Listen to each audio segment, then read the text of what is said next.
Hello. A very good evening, all. So, we are here with another session of Net Marathon.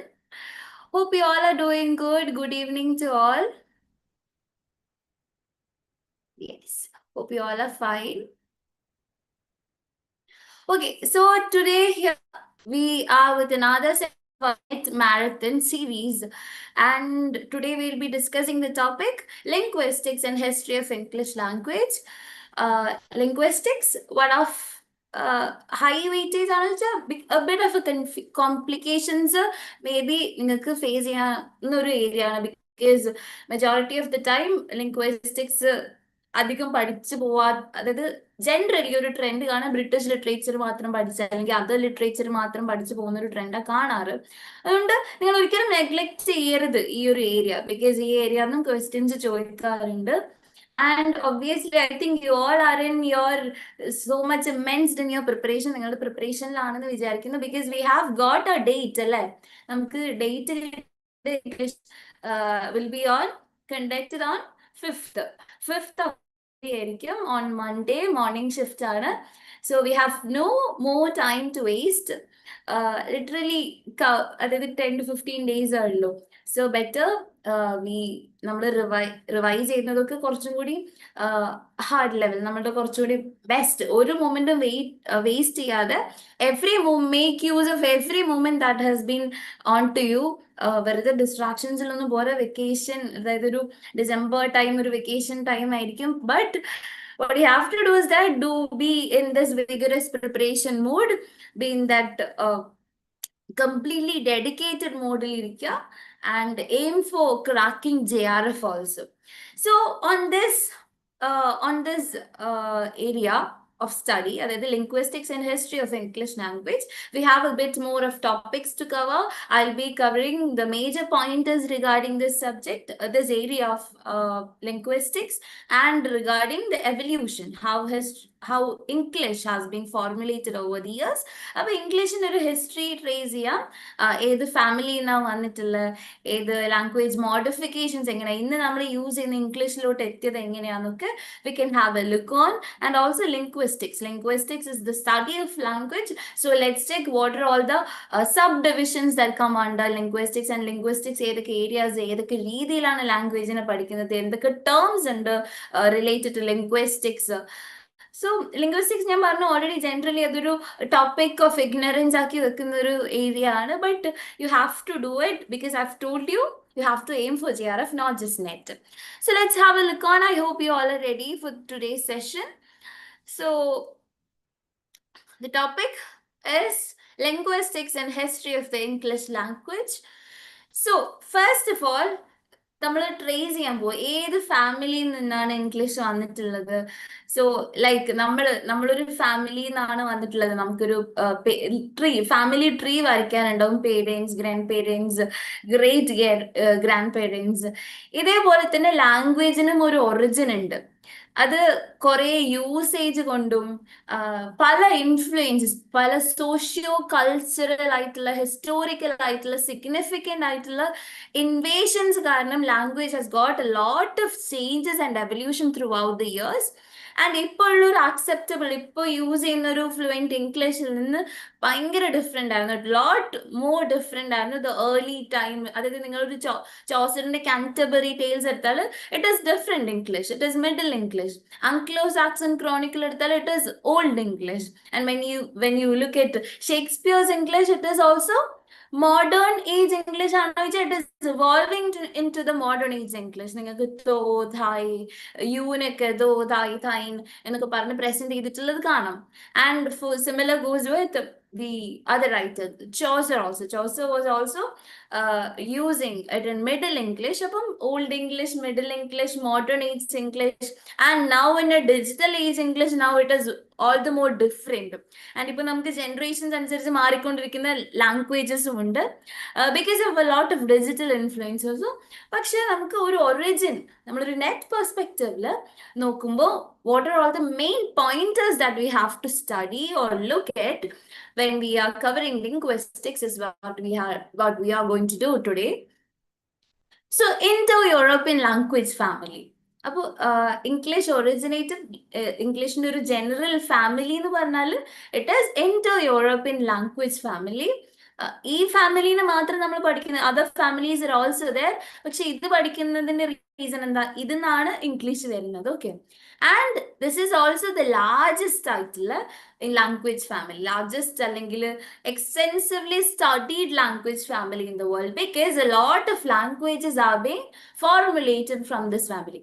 ഈ ഫാമിലിയിൽ നിന്നാണ് major ആയിട്ടുള്ള കുറേ languages വന്നത്. അതായത് ഇപ്പൊ നിങ്ങൾ ഒരു ഫാമിലി, ഒരു സൊസൈറ്റിയിൽ ഒരു ഫാമിലി എടുത്ത് നോക്കിയാൽ അതിൽ ഭയങ്കര ഇൻഫ്ലുവൻഷ്യൽ ആയിട്ടുള്ള ഒരു ഫാമിലി ഉണ്ടാവില്ല. ഒരു പെർട്ടിക്കുലർ സൊസൈറ്റി എടുത്ത് നോക്കിയാലും അവർ ഭയങ്കര കുറേ കുട്ടികളായിട്ട് കുറേ അങ്ങനെ സ്പ്രെഡ് ഔട്ട് ആയിട്ടുള്ള ഒരു ഫാമിലി ഉണ്ടാവില്ല. അങ്ങനെ ലാംഗ്വേജ് ഫാമിലി കൺസേൺ ചെയ്യുമ്പോൾ അതിൽ ഏറ്റവും ഡോമിനേറ്റിംഗ് അല്ലെങ്കിൽ ഏറ്റവും ഡോമിനന്റ് ആയിട്ടുള്ള ഏറ്റവും സുപ്രീമസി എൻജോയ് ചെയ്യുന്ന ഒരു ഫാമിലിയാണ് the Indo European language family, because it is the largest and also most extensively study. That means a lot of languages are still in use from this language family. പക്ഷെ ബാക്കിയുള്ള ഫാമിലിയിലുള്ള languages ഒക്കെ കുറെ extinct ആയി പോയിട്ടുണ്ട്. And Indo European language ഫാമിലിയിലും കുറെ extinct ആയിട്ട് പോയിട്ടുണ്ട്. Extinct means it is of no, ഇപ്പം യൂസ് ചെയ്യാത്ത കുറെ ലാംഗ്വേജസ് ഉണ്ട് ആ ഫാമിലിയിൽ. പക്ഷെ ഇപ്പോഴും യൂസ് ചെയ്യുന്ന കുറെ language, major languages are from Indo-European language family. So let's have a look at what it is. So it is the largest. അപ്പോൾ നിങ്ങളോട് ക്വസ്റ്റ്യൻ ചോദിക്കാം, what is the largest language family in the world? It is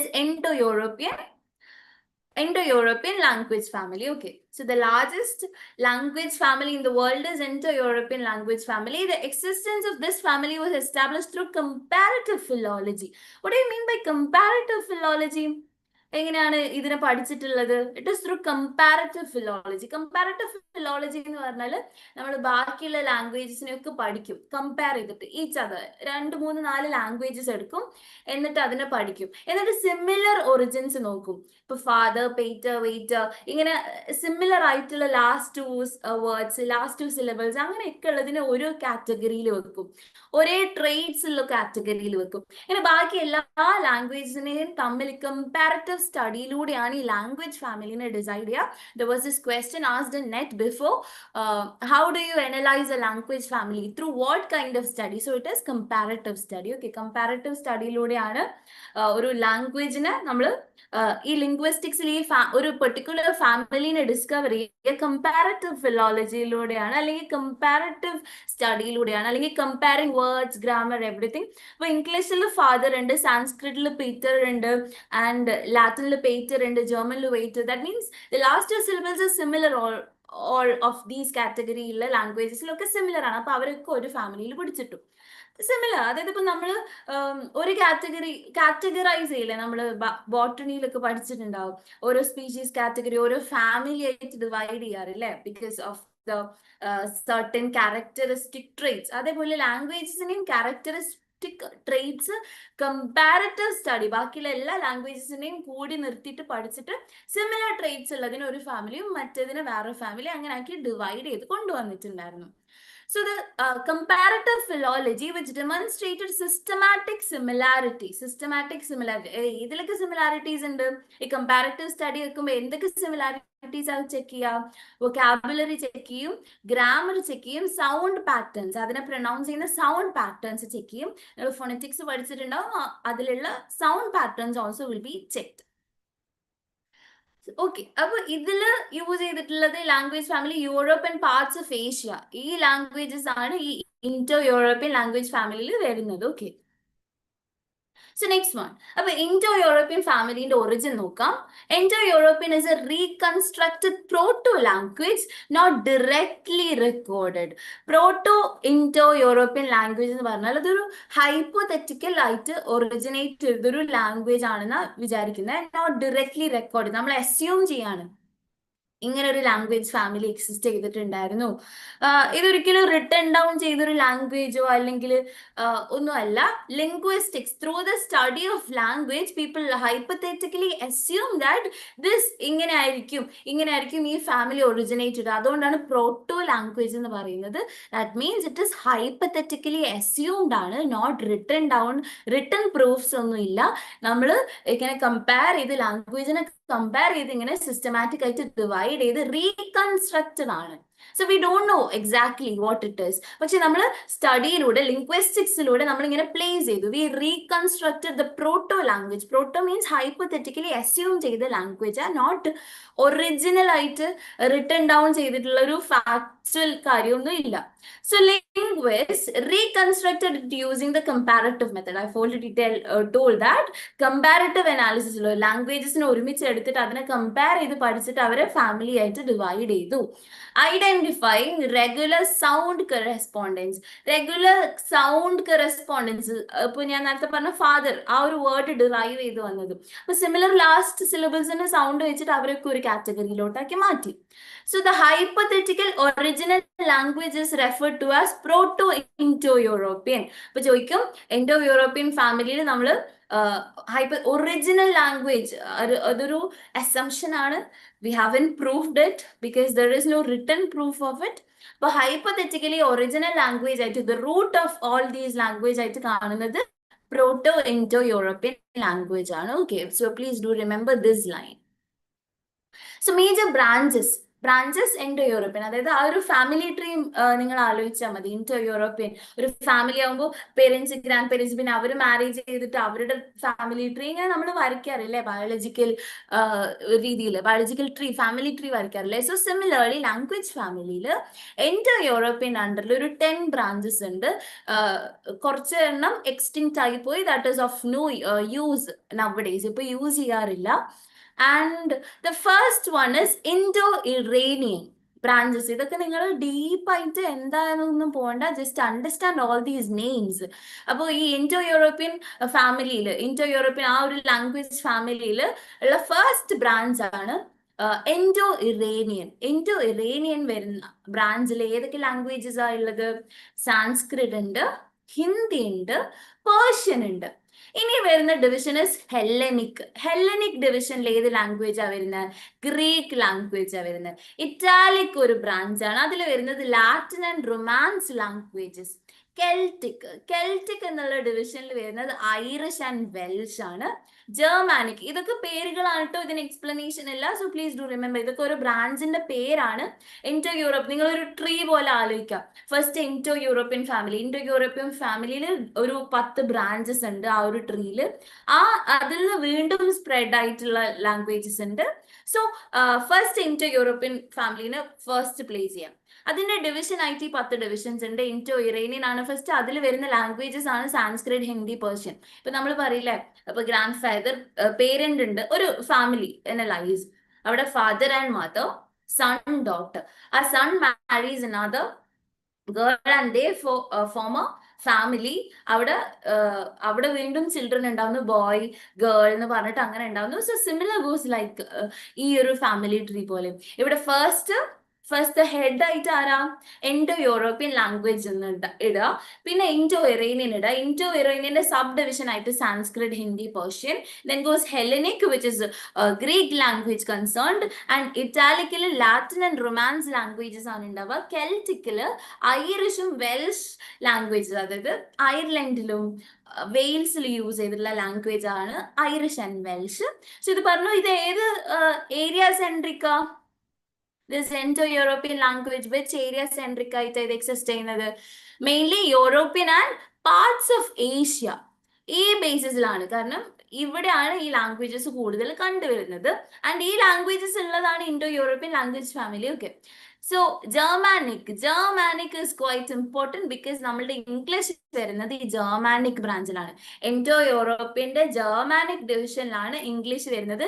ഈ Germanic വീണ്ടും divided ആണ്. I come to that. So Germanic ആണ് നമുക്ക് ഒന്നും കൂടി പഠിക്കാനുണ്ടാവുക. ബാക്കിയൊക്കെ നിങ്ങൾ പേര് മാത്രം നോട്ട് ചെയ്യുക, അതിൽ ഏതൊക്കെ ലാംഗ്വേജസ് ആ വരുന്നത് നോക്കുക.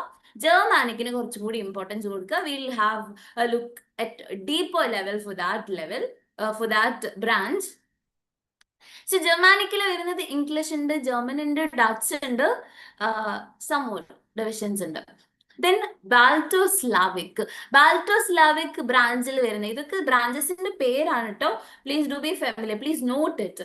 പിന്നെ ബാൾട്ടോസ്ലാവിക്കിൽ വരുന്നതാണ് Russian language, Polish language, Lithuanian language. Russia, Poland and ലിത്വേനിയയിൽ ബേസ് ചെയ്തിട്ടുള്ള ലാംഗ്വേജസ് ആണ് ഈ ലാംഗ്വേജ്. സോ ഇറ്റ് ഈസ് പേരാണ് ബാൾട്ടോ സ്ലാവിക്. ഇനി അർമീനിയൻ ബ്രാഞ്ച് ഉണ്ട്, അൽബേനിയൻ ഉണ്ട്, ലോട്ട് ഓഫ് മിഡിൽ ഈസ്റ്റ് ആയിട്ടുള്ള languages are സോൺലി based on this. Middle east ആയിട്ടുള്ള കുറെ ലാംഗ്വേജസ് ഈ അർമീനിയൻ അൽബേനിയനിലൊക്കെ വരുന്നുണ്ട്. പിന്നെ ടോക്കേറിയൻ ഉണ്ട്, എനറ്റോളിയൻ ഉണ്ട്. ഇതിന് രണ്ടും ജസ്റ്റ് ഒന്ന് നോട്ട് ചെയ്ത് വെക്കുക, കാരണം ഇത് എക്സ്റ്റിങ്ക്റ്റ് ആയിട്ടുള്ള ലാംഗ്വേജസ് ആണ്. ഇൻഡോ യൂറോപ്യൻ ലാംഗ്വേജ് ഫാമിലിയിൽ 2 branch are completely extinct, of no use, ഇപ്പൊ എക്സിസ്റ്റ് ചെയ്യുന്നില്ല.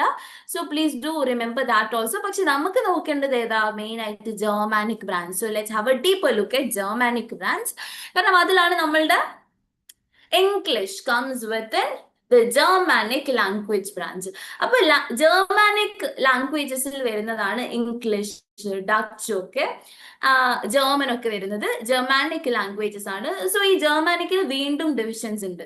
3 കാറ്റഗറീസ് ആയിട്ട് വീണ്ടും ജർമാനിക് ഇസ് ഡിവൈഡഡ്.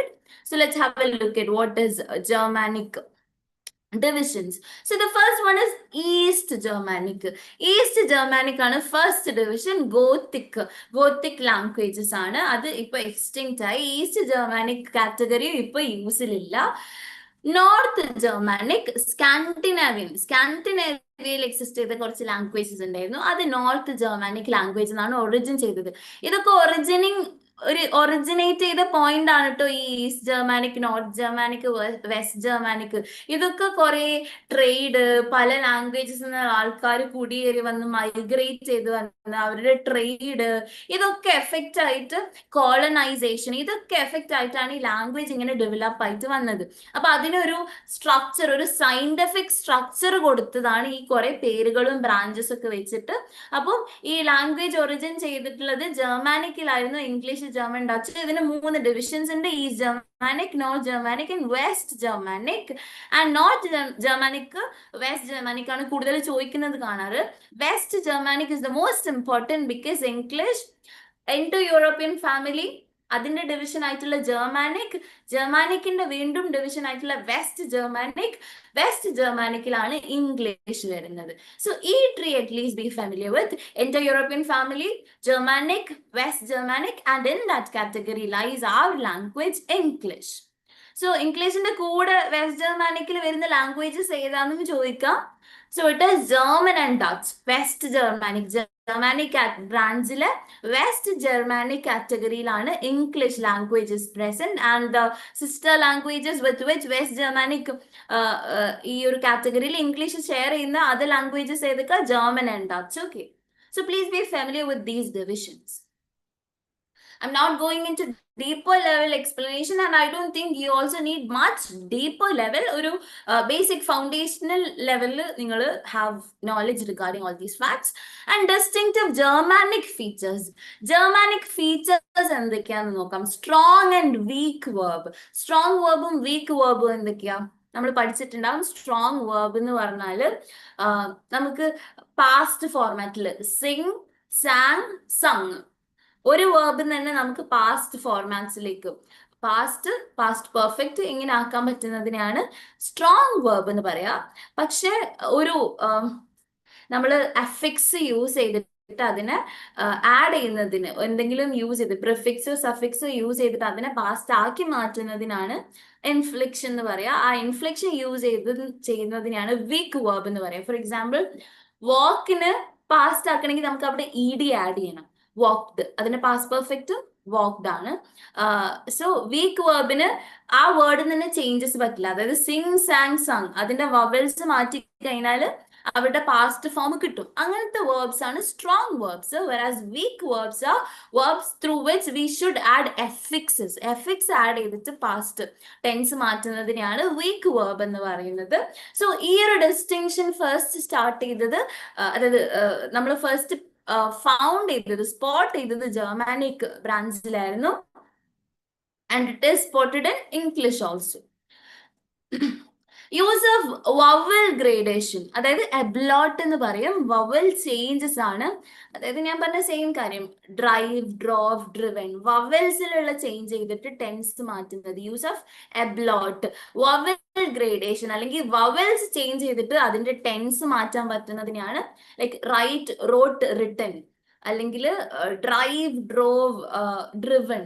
ഇങ്ങനെ അതിൽ ഓരോന്നിലും ഓ ആയിട്ട് ചേഞ്ച് ചെയ്തു, അങ്ങനെ ചേഞ്ച് ചെയ്യുന്നത് വവൽസ് ചേഞ്ച് ചെയ്തിട്ട് കൊണ്ടുവരുന്നതിനാണ് എബ്ലോട്ട് എന്ന് പറയാ.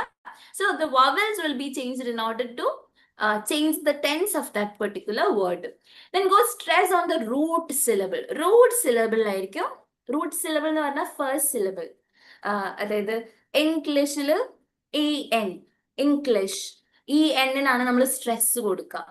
ആൻഡ് ടേബിൾ, ടേബിൾ അതിൽ സ്ട്രെസ് കൊടുക്കും, ബിൾ സ്ട്രെസ് കൊടുക്കില്ല. ടേബിൾ ഫസ്റ്റ് സിലബിളിന് അല്ലെങ്കിൽ റൂട്ട് സിലബിളിനാണ് നമ്മൾ സ്ട്രെസ് കൊടുക്കുക. ദെൻ ഈ ജർമാനിക് ഫീച്ചറിലുള്ളതാണ് ഗ്രിംസ് ലോ. ഇതൊക്കെ നിങ്ങൾ മനസ്സിലാക്കി വെക്കുക. I'm not giving too much of confusions. Linguistics തീരെ ടച്ച് ചെയ്യാത്ത പ്രിപ്പറേഷൻ പോയിക്കൊണ്ടിരിക്കുന്ന ആൾക്കാർക്ക് this will be a very new info. But Grimm's law and Verner's law മുന്നിൽ ചോദിച്ചിട്ടുള്ള കാര്യങ്ങളാണ്. ഈ Grimm's law and Verner's law ആണ് കോൺസണൻസിന്റെ ചേഞ്ച്. അതായത് ഫാദർ, പേജർ ഞാൻ പറഞ്ഞിട്ടുണ്ടായിരുന്നു, അത് പി ഒരു സ്ഥലത്ത് പി ആയിരിക്കും, ഒരു സ്ഥലത്ത് എഫ് ആയിരിക്കും. ഓരോ ലാംഗ്വേജസിൽ ജർമ്മനിൽ പി ആയിരിക്കും, ഇംഗ്ലീഷിൽ എഫ് ആയിരിക്കും. So consonant changes in same വേർഡ്സിൽ വരുന്ന കോൺസണന്റ് ചേഞ്ചസ്. ലാറ്റിനിൽ സോറി നോട്ട് ജർമ്മൻ അല്ല, ലാറ്റിനിൽ പേറ്റർ എന്നാണ് എഴുതുക ഫോർ ഫാദർ, ആൻഡ് ഇംഗ്ലീഷിൽ ഫാദർ. അപ്പൊ അവിടെ പി ആൻഡ് എഫിന്റെ ചേഞ്ച്. സോ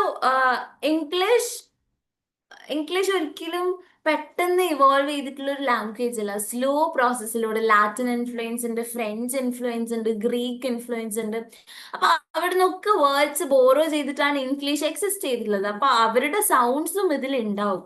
അതുകൊണ്ടാണ് നമുക്ക് ഇംഗ്ലീഷിൽ നമ്മൾ പറയാറില്ലേ, കുറെ ലെറ്റേഴ്സ് എഴുതും, പക്ഷെ പ്രൊണൗൺസിയേഷനിൽ ആ ലെറ്റേഴ്സ് ഒന്നും നമ്മൾ സ്ട്രെസ് കൊടുത്ത് വായിക്കില്ല. ചില സ്ഥലത്ത് ഡി സൈലന്റ് ആയിരിക്കും, ചില സ്ഥലത്ത് B, dump.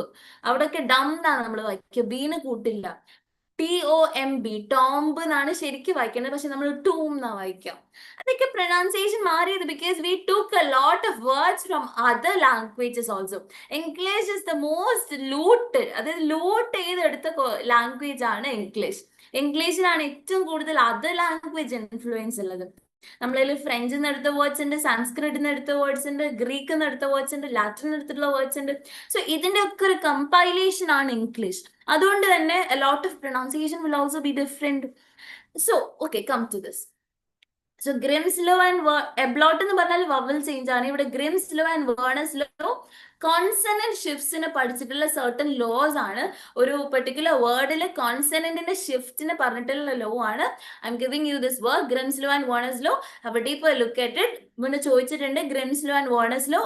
Please understand, these are Germanic language branchലുള്ള ഫീച്ചേഴ്സ് ആണ്. ഒരു particular law regarding consonant shift in certain words present ചെയ്യുന്ന ലോസ് ആണ്. ഇനി we are moving on to the history. നമ്മൾ ട്രേസ് ചെയ്യാൻ പോവാ. നമ്മൾ ഫസ്റ്റ് മുതൽ എവിടെ മുതലായിട്ട് സ്റ്റാർട്ട് ചെയ്യുന്നത് നോക്കാണ്. So history of English language. So the very first language is Old English. The very first language is Old English. Old English നമ്മൾ already British literature പറഞ്ഞപ്പോൾ വി ഹാവ് ഡിസ്കസ്ഡ്. ബട്ട് ഈ ഒരു Old English century എവിടുന്ന്, എന്താണ് ഇതിന്റെ time span?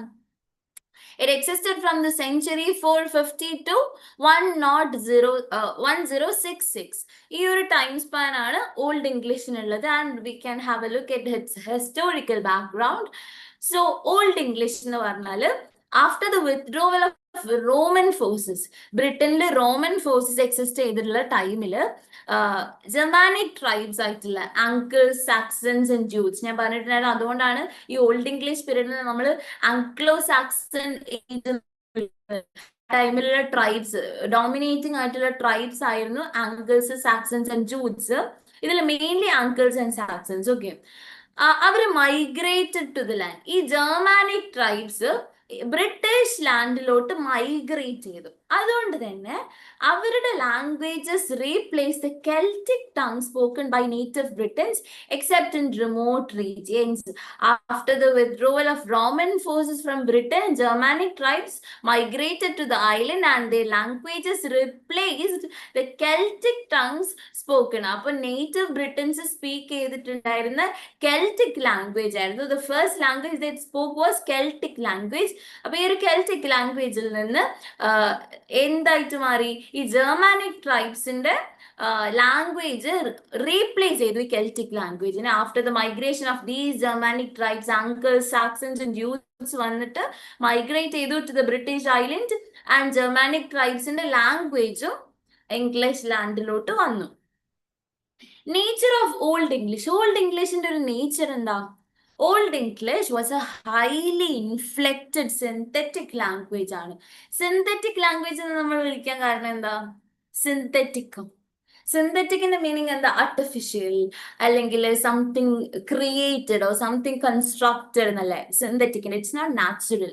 So English language ഒരു synthetic ലാംഗ്വേജാ generally നമ്മൾ പറയുകയാണെങ്കിൽ. And Old English was a highly inflected synthetic language. That means a lot of എന്താ പറയുക, ലോട്ട് ഓഫ് ഇൻഫ്ലെക്ഷൻസ് നമ്മൾ ചേഞ്ചസ് കൊണ്ടുവരണം.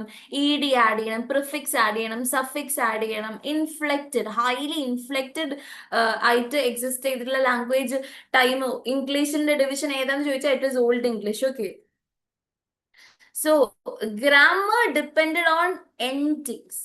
എൻഡിങ്, അതായത് verb, short tense, person, number, flexible ആയിട്ടുള്ള വേർഡ് ഓർഡർ ആയിരുന്നു. പക്ഷെ ഇവിടെ എന്താന്ന് വെച്ചാൽ nouns had case endings. Nominative, accusative, genitive, dative എന്ന് പറഞ്ഞ കുറച്ച് കേസ് എൻഡിങ്സ് ഉണ്ട്. അതായത് എൻഡിങ്സിൽ ഫോക്കസ് ചെയ്തിട്ടുണ്ടായിരുന്നു. ആൻഡ് ഇ ഡി, ഞാൻ പറഞ്ഞു ഇ ഡി ആഡ് ചെയ്യുക, യു എൻ, ഇങ്ങനെ എഫിക്സ്, അതാണ് ഇൻഫ്ലെക്ഷൻ എന്ന് പറഞ്ഞാൽ. എഫിക്സ് അതായത് പ്രിഫിക്സോ സഫിക്സോ ഒക്കെ ആഡ് ചെയ്തിട്ട് അതിന് ടെൻസ് ചേഞ്ചിനും എൻഡിങ്സിനും ഒക്കെ കൂടുതൽ വാല്യൂ കൊടുക്കുക. Verbs showed tense, mood, person and number. Similar, you know. Word order was relatively flexible. പക്ഷെ നമ്മളുടെ ഇപ്പൊ മോഡേൺ ഇംഗ്ലീഷിൽ വേർഡ് ഓർഡർ ഇസ് റിജിഡ്. നമുക്ക് സബ്ജക്ട്, verb, object ഈ ഒരു റിജിഡ് ഓർഡറില്ല. ക്വസ്റ്റ്യൻസിന് വേറെ ഓർഡർ ഉണ്ട്. ക്വസ്റ്റ്യൻ വേർഡ്, ഒരു ഓക്സിലറി വേർബ് ഉണ്ടെങ്കിൽ അത്, അങ്ങനെ വാട്ട്, അതായത് പിന്നെയാണ് സബ്ജക്ട് വരുന്നത്. So word order is different there. അപ്പൊ ഇവിടെ വേർഡ് ഓർഡർ കുറച്ചുകൂടി ഫ്ലെക്സിബിൾ ആണ്, നമുക്ക് ഇന്റർചേഞ്ചബിളി യൂസ് ചെയ്യാം. ഇവിടെ കൂടുതൽ ഇമ്പോർട്ടൻസ് കൊടുക്കുന്നത് വേർബ്സിന്, നൗൺസിന്റെ കേസ് എൻഡിങ്സിനൊക്കെയാണ്. വേർഡ് ഓർഡർ ഫ്ലെക്സിബിൾ ആയിട്ടുള്ള ഒരു time period of English is Old English. Okay, I know this will be a bit confusing for you, but at least understand the basic concepts. Okay. And Old English in 4 divisions ഉണ്ട്. What are the 4 divisions? This is important. Okay. Dialects of എന്ന് ചോദിക്കാറുണ്ട്. Among the listed dialects, which all belong to the Old English division എന്ന് ചോദിച്ചിട്ടുണ്ട്. Before previously നെറ്റിൽ ചോദിച്ചിട്ടുണ്ട്. So there are 4 main dialects under Old English. There അതേതൊക്കെയാ? West Saxon ഉണ്ട്, Mercian ഉണ്ട്, നോർത്തംബ്രിയൻ ഉണ്ട്, കെന്റിഷ് ഉണ്ട്. ഇതിന്റെ പേര് നിങ്ങൾ നോട്ട് ചെയ്യുക. ഇതിന് കുറച്ച് ഹിസ്റ്റോറിക്കൽ സിഗ്നിഫിക്കൻസ് ഉണ്ട്. ആ ഹിസ്റ്ററി കഥയൊക്കെ പറഞ്ഞു തന്നാൽ നമ്മളുടെ ഇന്നത്തെ time will be gone. So at least be familiar with these names. And if you are very much into your preparation, please do have a homework regarding these terms. Okay. Dialects എന്ന് പറഞ്ഞ ഒരു particular community അവിടെ speak ചെയ്യണം ആ ഒരു ലാംഗ്വേജിനെ. അപ്പൊ ആ ഒരു ഓൾഡ് ഇംഗ്ലീഷ് ഭയങ്കര ഡയലക്റ്റ്, അതായത് ഇപ്പൊ നമുക്ക് മലയാളം തന്നെ ഓരോ സ്ഥലത്തും ഓരോ രീതിയിലാണ്, ഓരോ ഡയലക്റ്റിലാണ് സംസാരിക്കുന്നത്. അതിന് ഡിഫറെന്റ് റൂൾസ് വെച്ചിട്ട് ഡിഫറെന്റ് വേർഡ് ഫോർമേഷൻ ഉണ്ട്, ഡിഫറെന്റ് വേർഡ് ഓർഡറിൽ സംസാരിക്കുന്നവരുണ്ട്. So dialect is different even for a same language. അപ്പൊ ഓൾഡ് ഇംഗ്ലീഷിന് തന്നെ ഡിഫറെന്റ് ഡയലക്ട്സ് ഉണ്ടായിരുന്നു. അത് മെയിൻലി റീജിയണൽ ആയിരിക്കും. ഒരു പെർട്ടിക്കുലർ റീജിയനോ അല്ലെങ്കിൽ ഒരു പെർട്ടിക്കുലർ ട്രൈബോ ആ ഒരു ലാംഗ്വേജിൽ സംസാരിക്കുമ്പോൾ അത് അവരുടെ ഡയലക്റ്റ് ആയിട്ട് മാറും. സോ അപ്പൊ ഓൾഡ് ഇംഗ്ലീഷിന്റെ മേജർ ഡയലക്ട് ഡിവിഷൻസ് ആണ് West Saxon, Mercian, Northumbrian, Kentish. Please be familiar with these 4 names: West Saxon, Mercian, Northumbrian, Kentish. ഈ 4 ഡിവിഷൻസും ആണ് ഓൾഡ് ഇംഗ്ലീഷിന്റെ ഡയലക്ട്സ്. ഓക്കെ, ഇത് നിങ്ങളോട് ഓഡ് വൺ ഔട്ട് ചെയ്താ, ഇതിലേതാ അല്ലാത്തത്, ഇതിലേതാ ഉള്ളത് എന്നൊക്കെ പറഞ്ഞ് ക്വസ്റ്റ്യൻസ് നിങ്ങളെ കൺഫ്യൂസ് ചെയ്യുന്ന രീതിയിൽ ചോദിക്കാം. പ്ലസ് ഈ 4 ഏതാ ഡോമിനന്റ് ആയിട്ടുള്ള ലിറ്റററി ഡയലക്ട് എന്ന് ചോദിച്ചാൽ it is West Saxon. Okay, West Saxon എന്തുകൊണ്ടാണ് ഡോമിനന്റ് ആയത്? ബിക്കോസ് ആ ടൈമിലുള്ള കിങ്സ് യൂസ്ഡ് ഇറ്റ്. കിങ്, അതായത് കോട്ടും കിങ്ങിന്റെ മെന്നും കിങ്സ് മെന്നും ഒക്കെ എഴുതിയിട്ടുണ്ടായിരുന്നത്, അല്ലെങ്കിൽ ദേ റോട്ട് ഇൻ ദിസ്, അവരുടെ മാനുസ്ക്രിപ്റ്റ്, അവരുടെ റൂൾ ബുക്ക് ഒക്കെ വെസ്റ്റ് സാക്സൺ ഡയലക്റ്റിലായിരുന്നു എഴുതിയിട്ടുണ്ടായിരുന്നത്. സോ റോയൽസ് യൂസ് ചെയ്തിട്ടുള്ള ഡയലക്റ്റ് വെസ്റ്റ് സാക്സൺ ആയതുകൊണ്ട് തന്നെ അവിടുത്തെ ഡോമിനന്റ് അല്ലെങ്കിൽ സുപ്പീരിയർ അല്ലെങ്കിൽ സുപ്രമസി എൻജോയ് ചെയ്തിട്ടുള്ള ഒരു ഡയലക്റ്റും വെസ്റ്റ് സാക്സൺ ആയിരുന്നു. Clear with this? Next, vocabulary. Old English in the vocabulary, primarily Germanic, including everyday terms related to family, nature, war, body parts. ഇതൊക്കെയായിരുന്നു Germanic origin ഉള്ള വേർഡ്സ്. അതായത് ഈ words നിങ്ങൾ don't confuse it. ഇംഗ്ലീഷിൽ ഇപ്പോഴും exist ചെയ്യുന്ന words ഇപ്പോഴും old ഇംഗ്ലീഷിൽ നിന്ന് ഡിറൈവ് ചെയ്തിട്ടുള്ള ഏതൊക്കെയാണ്?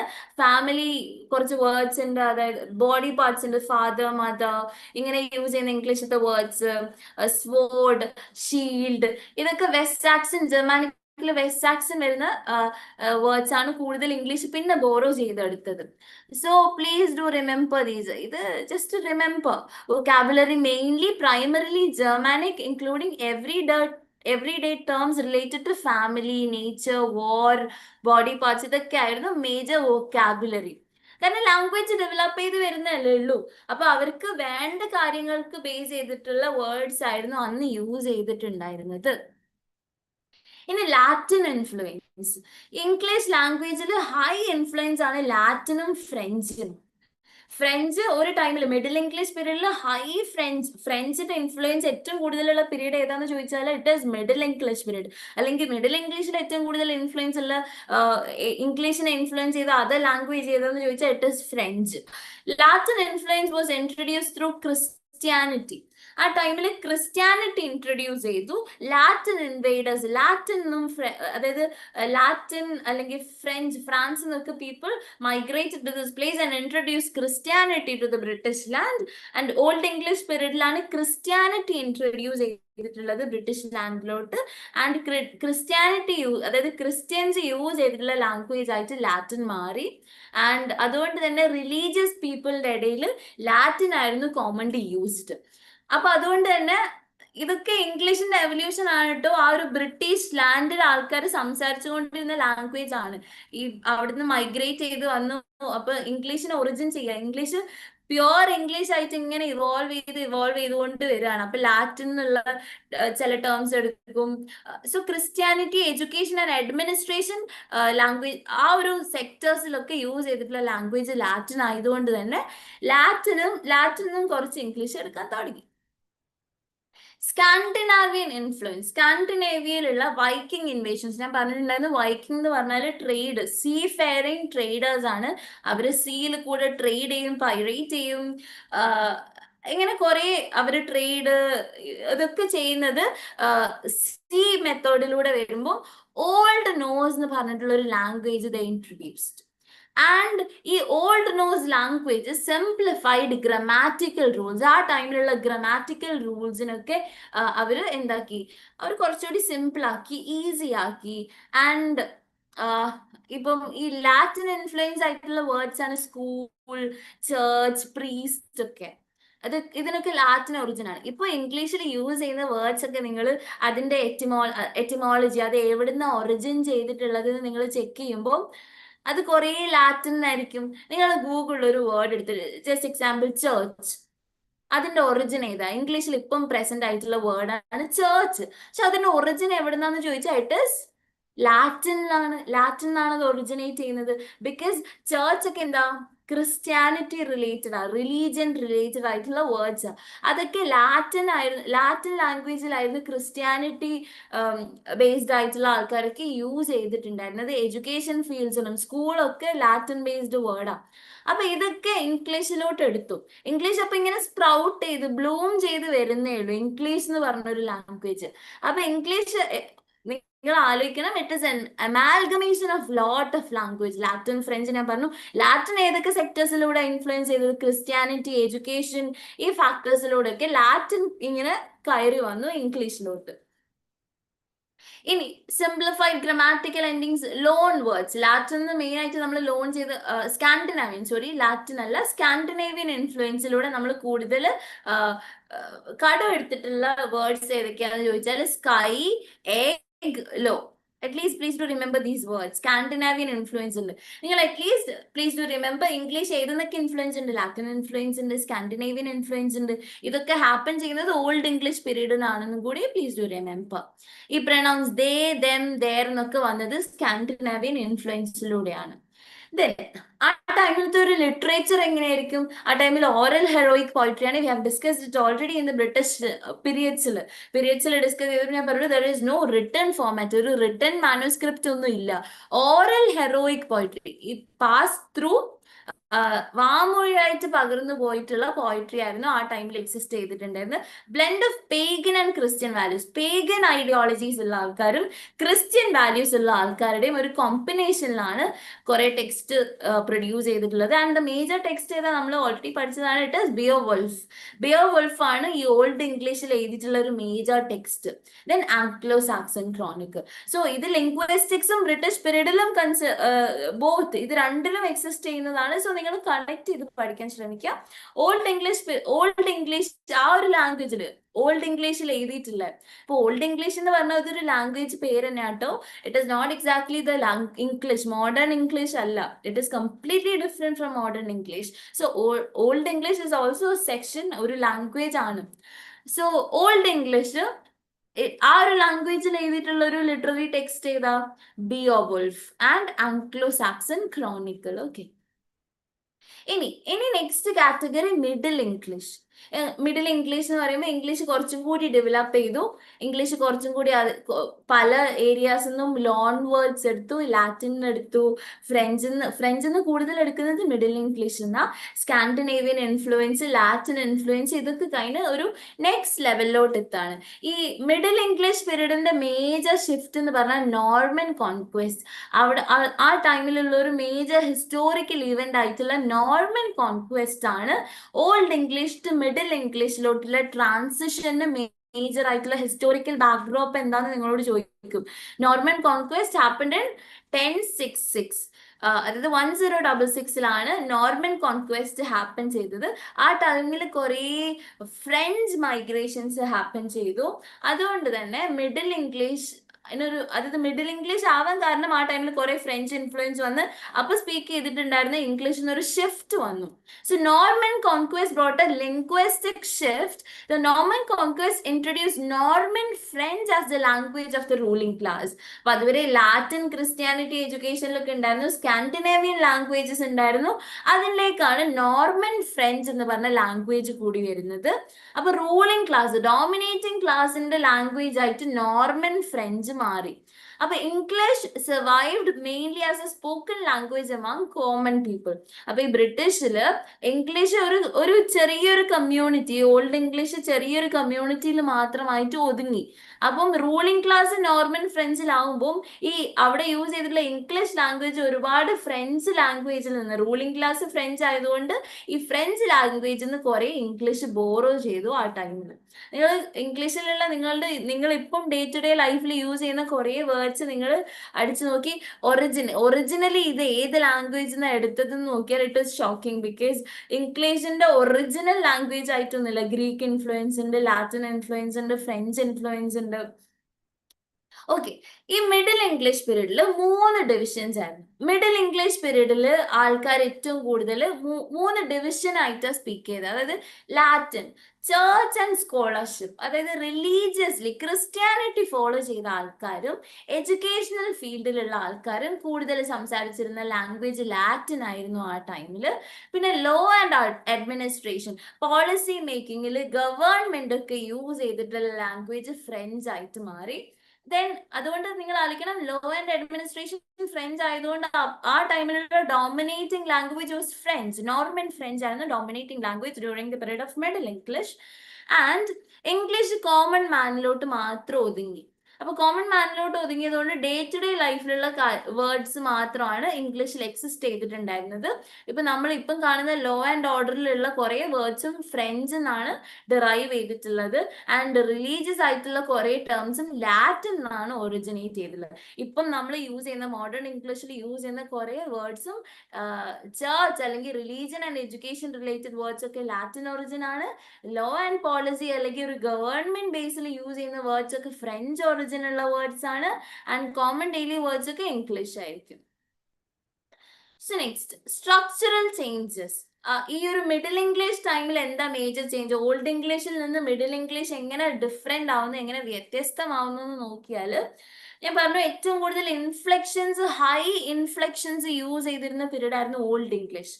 ഇൻഫ്ലെക്ഷൻസ് മീൻസ് കുറെ ചേഞ്ചസ്, ഒരു വേർഡിനെ തന്നെ മുറിച്ച് പല രീതിയിലാക്കിയിട്ട്, അതായത് ആഡ് ചെയ്തിട്ടും പ്രിഫിക്സ് ആഡ് ചെയ്തിട്ടും സഫിക്സ് ആഡ് ചെയ്തിട്ടും ലോട്ട് ഓഫ് എഫിക്സസ് യൂസ് ചെയ്ത് ഇൻഫ്ലെക്ഷൻ വഴി വേർഡ്സിനെ ട്രാൻസ്ഫോം ചെയ്തിട്ടുള്ള ഒരു ടൈം ആയിരുന്നു ഓൾഡ് ഇംഗ്ലീഷ് പീരീഡ്.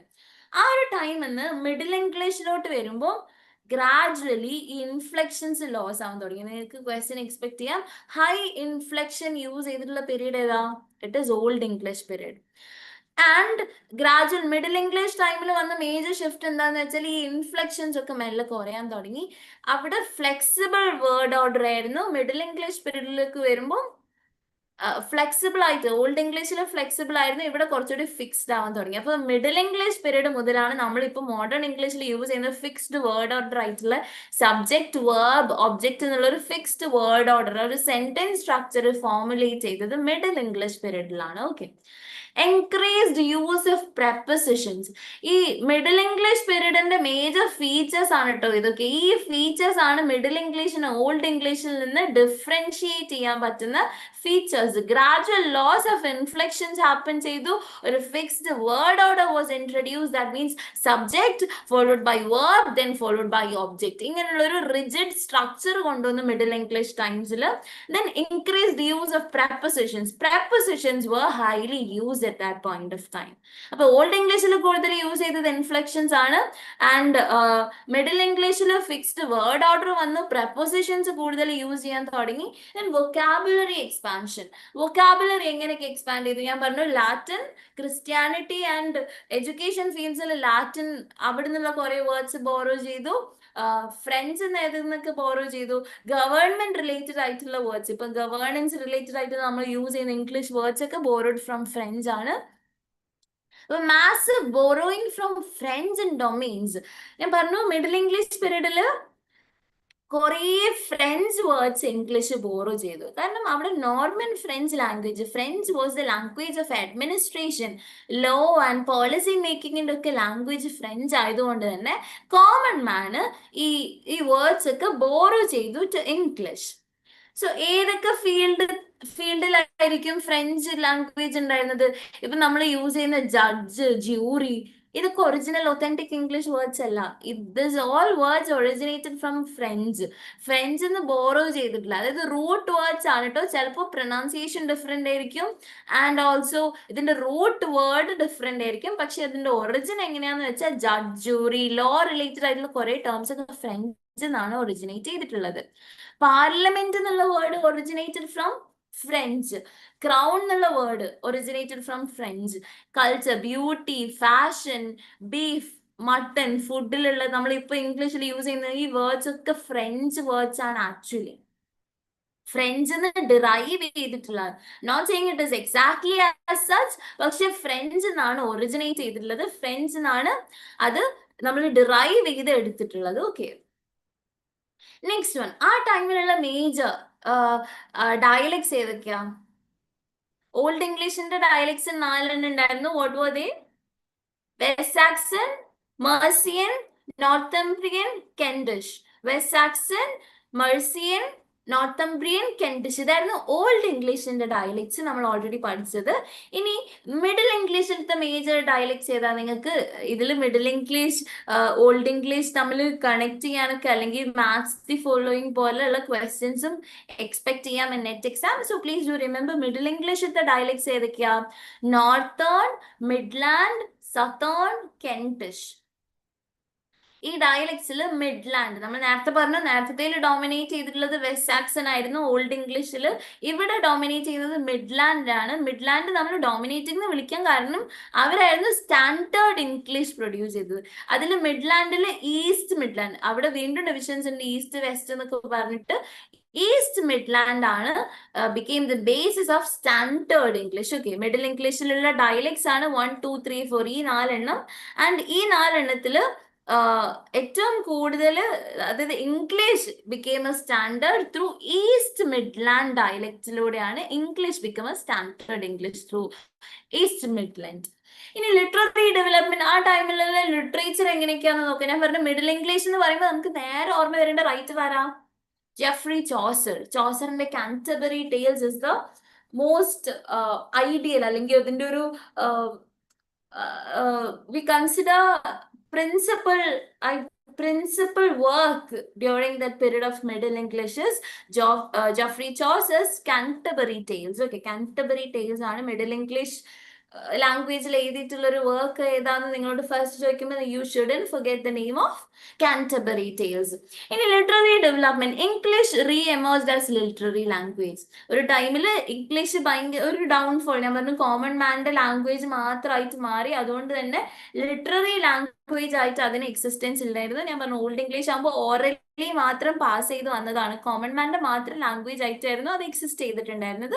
പിന്നെ ലേറ്റർ ഓൺ അതിനൊരു ഇംഗ്ലീഷ് ഒരു ലിറ്റററി ലാംഗ്വേജ് ആയിട്ട് യൂസ് ചെയ്യാൻ തുടങ്ങി. ഇങ്ങനെ സ്ലോലി ഇതൊരു സഡൻ ഷിഫ്റ്റ് ഒന്നും അല്ലാട്ടോ, ഗ്രാജുവൽ ചേഞ്ച് ആണ്.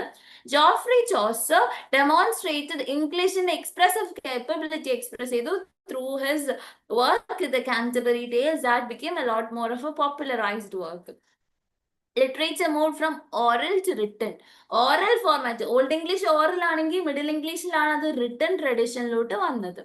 ഇനി നെക്സ്റ്റ് നമ്മൾ ഏതൊക്കെ ഡിവിഷൻസ് പഠിച്ചു? ഇംഗ്ലീഷിന്റെ ലാംഗ്വേജിലെ ഹിസ്റ്ററി നമ്മൾ ട്രേസ് ചെയ്യുമ്പോൾ നമുക്ക് മെയിൻലി 4 പീരീഡ്സ് ഉണ്ട്. മെയിൻലി 3 ആണ്, പക്ഷെ മോഡേൺ ഇംഗ്ലീഷ് കുറേ ലെങ്തി ആയതുകൊണ്ട് നമ്മൾ അതിനെ ഫർദർ ഡിവൈഡ് ചെയ്തിട്ടുള്ളതാണ്. It is old English, Middle English, modern English. ഈ മോഡേൺ ഇംഗ്ലീഷ് തന്നെ ഞാൻ ഡിവൈഡ് ചെയ്തിട്ടുണ്ട് ഏർലി മോഡേൺ ഇംഗ്ലീഷും മോഡേൺ ഇംഗ്ലീഷും, because it's A bit of N elongated അല്ലെങ്കിൽ ഒരു ലെങ്തി പീരീഡ് ടൈം സ്പാൻ ആയതുകൊണ്ട് തന്നെ. So early modern English, that means 1500 to 1700. ഈ ഒരു ടൈമിലുള്ള മേജർ ഷിഫ്റ്റ് എന്താണെന്ന് വെച്ചാൽ printing press was introduced. Introduction of printing accelerated. Printing press വന്നതുകൊണ്ട് തന്നെ a lot of written text print ചെയ്ത് ആൾക്കാരിലോട്ട് എത്തിക്കാൻ പറ്റി. അതുകൊണ്ട് തന്നെ ഒരു ഈ പ്രിന്റിംഗ് പ്രസ് പലരും പല രീതിയിൽ പ്രിന്റ് ചെയ്തെടുത്താൽ ആ ഒരു ലാംഗ്വേജിനൊരു കോർഡിനേഷൻ, ഒരു കമ്പൈലിംഗ് ക്വാളിറ്റി ഇല്ലല്ലോ. അതുകൊണ്ട് ഒരു സ്റ്റാൻഡേർഡൈസ്ഡ് ആയിട്ടുള്ള എല്ലാവർക്കും എല്ലാ ഏരിയ, എല്ലാ ഒരു സൊസൈറ്റിയിലുള്ള എല്ലാ സ്ട്രാറ്റക്കും യൂസ് ചെയ്യാൻ പറ്റുന്ന ഒരു ലാംഗ്വേജ്, ഒരു സ്റ്റാൻഡേർഡ് ഫോം ഓഫ് ലാംഗ്വേജിന്റെ ഒരു നീഡ് റൈസ് ചെയ്തു ആ പോയിന്റ് ഓഫ് ടൈമിൽ. അതുകൊണ്ട് തന്നെ standardisation of language was need. എല്ലാവർക്കും യൂസ് ചെയ്യാൻ പറ്റുന്ന ഒരു ലാംഗ്വേജിന്റെ ഒരു സ്റ്റാൻഡേർഡ് ഫോം. ഇപ്പൊ മലയാളത്തിൽ പല ഡയലക്ട്സ് ഉണ്ട്, പക്ഷെ നമ്മളൊരു അച്ചടി മലയാളം എന്നൊക്കെ പറയാറില്ല. അതുപോലെ അച്ചടിക്കപ്പെടേണ്ട ഒരു ഭാഷയുണ്ട്, അച്ചടിച്ച് ബാക്കിയുള്ളവർക്ക് ഒരു സ്റ്റാൻഡേർഡ് ലാംഗ്വേജ് ഉണ്ട്. ഈ ഡയലക്ട് ബേസ്ഡ് അല്ലാതെ ഞാൻ പറഞ്ഞു east Midland became the standard. അപ്പൊ ഈസ്റ്റ് മിഡ്ലാൻഡ് എന്നുള്ള ലാംഗ്വേജ് അത് കൂടുതൽ എടുത്ത് ആ അവിടെ യൂസ് ചെയ്തിട്ടുള്ള ഇംഗ്ലീഷിനെ കൂടുതൽ സ്റ്റാൻഡേർഡ് ഇംഗ്ലീഷ് ആയിട്ട് പ്രഖ്യാപിച്ചിട്ട് അവര് അതിനെ സ്റ്റാൻഡേർഡൈസ് ചെയ്യാൻ തുടങ്ങി. ഒരു സ്റ്റാൻഡേർഡ്, ഇപ്പൊ നമ്മൾ പറയില്ലേ, ഓ ഇയാൾ എന്ത് സ്റ്റാൻഡേർഡ് മലയാളം സ്പീക്ക് ചെയ്യുന്നത്, എനിക്കൊക്കെ ഇങ്ങനെ കുറെ സ്ലാങ് ഒക്കെ വരും എന്നൊക്കെ പറയറില്ലേ. സോ അതേപോലെ തന്നെ ഇംഗ്ലീഷിനും ഇങ്ങനെ സ്ലാങ്സ് ഡയലക്ട്സ് ഒക്കെ ഡിഫറെന്റ് ആയിട്ടുള്ളതുണ്ട്. ആൻഡ് പ്രിന്റിങ് വന്നപ്പോൾ, അതുകൊണ്ടാണ് നമ്മൾ അച്ചടി ഭാഷ എന്ന് പറയുന്നത്. പ്രിന്റിങ് വന്നപ്പോൾ ഒരു സ്റ്റാൻഡേർഡൈസ്ഡ് ഫോർമാറ്റിൽ എക്സിസ്റ്റ് ചെയ്യേണ്ട ഒരു നീഡ് വന്നു. So standardisation happen because of the introduction of printing press, wider literacy. ആൾക്കാർ പ്രിന്റിംഗ് പ്രസ്സോടുകൂടി ആ ടൈമിൽ ബൈബിളൊക്കെ ആയിരുന്നു കൂടുതൽ പ്രിന്റ് ചെയ്ത് പുറത്ത് പബ്ലിഷ് ചെയ്തിട്ടുണ്ടായിരുന്നത്. ആൻഡ് ആൾക്കാർ കൂടുതൽ എക്സ്പോസ് ടു ലിറ്റററി വർക്ക്സ്. ആൾക്കാർക്ക് ബുക്ക് ഓറലി മാത്രമല്ല റിട്ടൺ ഫോർമാറ്റിലുള്ള ലിറ്റററി വർക്ക്സിനോടും ആക്സസ് കിട്ടി after printing press. Printing press കൊണ്ടുവന്നിട്ടുള്ള ആളാരാ? വില്യം കാക്സ്റ്റൺ ആണ് കേട്ടോ. William Caxton brought printing press. He was the one who invented printing press. പിന്നെ റിഡക്ഷൻ ഓഫ് ഡയലക്ടൽ വേരിയേഷൻസ്. ഡയലക്ട്സ് കുറെ കൂടി കുറയാൻ തുടങ്ങി. ബിക്കോസ് ഒരു സ്റ്റാൻഡേർഡൈസ്ഡ് ഇംഗ്ലീഷ് ലിറ്ററേച്ചറിൽ പബ്ലിഷ് ചെയ്ത് പ്രിന്റ് ചെയ്ത് ആൾക്കാരിലോട്ട് വൈഡായിട്ട് എത്തിക്കാൻ തുടങ്ങിയപ്പോൾ ഡയലക്ട്സ് കുറയാൻ തുടങ്ങി. കാരണം ആൾക്കാർ ഈ ഒരു ഇംഗ്ലീഷ് ഫോളോ ചെയ്യാൻ തുടങ്ങി. അപ്പൊ ഇംഗ്ലീഷ് ഇങ്ങനെ എത്തിച്ചേരാനിട്ടോ ഇപ്പൊ നമ്മൾ യൂസ് ചെയ്യുന്ന ഇംഗ്ലീഷിലോട്ട് എത്തിച്ചേരാം. ഫസ്റ്റിൽ ഇങ്ങനെ കുറെ മൈഗ്രേഷൻ ഒക്കെ വന്ന് കുറെ ഫ്രഞ്ചിൽ നിന്ന് കുറെ വേർഡ്സ് എടുത്തു, ലാറ്റിനിൽ നിന്ന് കുറെ വേർഡ്സ് എടുത്തു, ഗ്രീക്കിൽ നിന്ന് കുറെ വേർഡ്സ് എടുത്തു, അങ്ങനെ ചേഞ്ച് ചെയ്ത് വന്നു. കുറെ ലാറ്റിൻ ആവുമ്പോൾ ഏതൊക്കെ സെക്ഷനിൽ റിലീജിയസ് കുറെ ടേംസ് എടുത്തു, ഫ്രഞ്ച് ആകുമ്പോൾ കുറെ ഗവൺമെന്റ് അല്ലെങ്കിൽ പാർലമെന്റ് റിലേറ്റഡ് കുറെ വേർഡ്സ് എടുത്തു, കോമൺ ഡേ ഇംഗ്ലീഷിൽ നിന്ന് കുറെ അങ്ങനത്തെ വേർഡ്സും ഉണ്ട്. സോ അത് കഴിഞ്ഞിട്ട് ഡയലക്ട്സ് എന്നൊക്കെ മാറി സ്റ്റാൻഡേർഡൈസ്ഡ് ഫോർമുലോട്ടായിട്ട് മാറി ഇംഗ്ലീഷ്. ഡയലക്ട്സ് ഒക്കെ കുറയാൻ തുടങ്ങി ഏർലി മോഡേൺ ഇംഗ്ലീഷ് പീരീഡിൽ. ഏർലി മോഡേൺ ഇംഗ്ലീഷ് പീരീഡിലുള്ള ഒരു മേജർ ആയിട്ടുള്ള ഒരു മൂവ്മെന്റ് ആണ് ഗ്രേറ്റ് വവൽ ഷിഫ്റ്റ്. നമ്മൾ മിഡിൽ ഇംഗ്ലീഷിൽ നോർമൻ കോൺക്വസ്റ്റ് പഠിക്കുന്ന പോലെ തന്നെ മോഡേൺ ഇംഗ്ലീഷിലുള്ള ഒരു മേജർ കാര്യമാണ് ഗ്രേറ്റ് വവൽ ഷിഫ്റ്റ്. ഇതെന്ന് വെച്ചാൽ systematic change in long vowel pronunciation. Long വവൽസിന്റെ പ്രൊനൗൺസിയേഷനിൽ ഒരു മേജർ ചേഞ്ച് കൊണ്ടുവന്നു. Vowels moved upward or became diphthongs. Monophthongs നിന്ന് മാറിയിട്ട് ഡിഫ്തോങ്സിലോട്ടുള്ള ഒരു ചേഞ്ച് വന്നു. Combination of two vowel sounds വരാൻ തുടങ്ങി. Explains inconsistency between spelling and pronunciation. നമ്മൾ പറയാറില്ലേ കുറേ സ്പെല്ലിങ്സ് ഉണ്ട്, അതായത് കുറെ ലെറ്റേഴ്സ് ഉണ്ട്, പക്ഷെ ഇതൊക്കെ വേറെ രീതിയിലാണ് പ്രൊനൗൺസ് ചെയ്യുന്നത്. അപ്പൊ ഈ സ്പെല്ലിംഗ് ആൻഡ് പ്രൊനൗൺസിയേഷൻ കോൺഫ്ലിക്റ്റ് വന്നു. കാരണം ഡയലക്ട്സ് ഒക്കെ ഡിസോൾവ് ആയിട്ട് ഒരു സ്റ്റാൻഡേർഡൈസ്ഡ് ഫോം ആയിട്ട് മാറിയപ്പോൾ ഈ വവൽസിനൊക്കെ ഡിഫറെന്റ് വേ ഓഫ് പ്രൊനൗൺസിയേഷൻ തുടങ്ങി. ഇപ്പൊ ഈ സെയിം വവൽസിന് തന്നെ നമ്മൾ പല രീതിയിൽ പ്രൊനൗൺസ് ചെയ്യാറില്ല. അപ്പം ബൈറ്റ് ഒക്കെ ബീറ്റ് എന്നൊക്കെ പ്രൊനൗൺസ് ചെയ്യാൻ തുടങ്ങി, ഒരു ഡിഫ്തോങ് ഫോർമാറ്റിലേക്ക് കൊണ്ടുവന്നു. സോ ഈ ഗ്രേറ്റ് വവൽ ഷിഫ്റ്റ് ആണ് the major reason behind the spelling and pronunciation disparity. ഇത് തമ്മിലുള്ള ഒരു ഡിഫറൻസ്, സ്പെല്ലിങ്ങും പ്രൊനൗൺസിയേഷനും കോൺഫ്ലിക്റ്റിൽ എത്താനുള്ള ഒരു മേജർ റീസൺ ആണ് ഗ്രേറ്റ് വവൽ ഷിഫ്റ്റ്. ഇനി ലെക്സിക്കൽ എക്സ്പാൻഷൻ. ലെക്സിക്കൽ എക്സ്പാൻഷൻ എന്ന് പറഞ്ഞാൽ expansion due to Renaissance, scientific and artistic developments, വേർഡ്സിലുള്ള major changes. Renaissance is a factor, scientific developments are a factor. അപ്പൊ സയന്റിഫിക് ആയിട്ടുള്ള കുറെ ടേംസ് വന്നു, കുറെ റെവല്യൂഷണറി ആയിട്ടുള്ള ഹ്യൂമനിസ്റ്റ് ഇൻവോൾവ്മെന്റ് ഉള്ള കുറെ വേർഡ്സ് വന്നു. പിന്നെ ഏതൊക്കെ ലാംഗ്വേജ് എന്ന് ഞാൻ ഓൾറെഡി പറഞ്ഞത്, ലാറ്റിന്, ഗ്രീക്കിന്ന്, ഇറ്റാലിയൻ, ഫ്രഞ്ച് എന്നൊക്കെ കൂടുതൽ വീണ്ടും ബോറോ ചെയ്ത് ഒരു സ്റ്റാൻഡേർഡൈസ്ഡ് ഫോം ആയിട്ട് മാറി. അപ്പം ഇംഗ്ലീഷിലുള്ള കുറെ വേർഡ്സ് കൂടി കേട്ടോ, കുറെ വേർഡ്സ് വന്നു ഇംഗ്ലീഷ് ലാംഗ്വേജിൽ.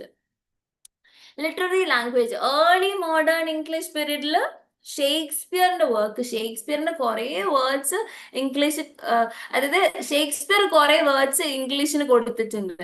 ഷേക്സ്പിയറിന്റെ കുറെ വേർഡ്സ് ആണ് അസാസിനേഷൻ, റിവെഞ്ച്, ട്രാജഡി എന്നൊക്കെ എടുത്തിട്ടുള്ള കുറെ വേർഡ്സ് ഉണ്ട് ഷേക്സ്പിയർ.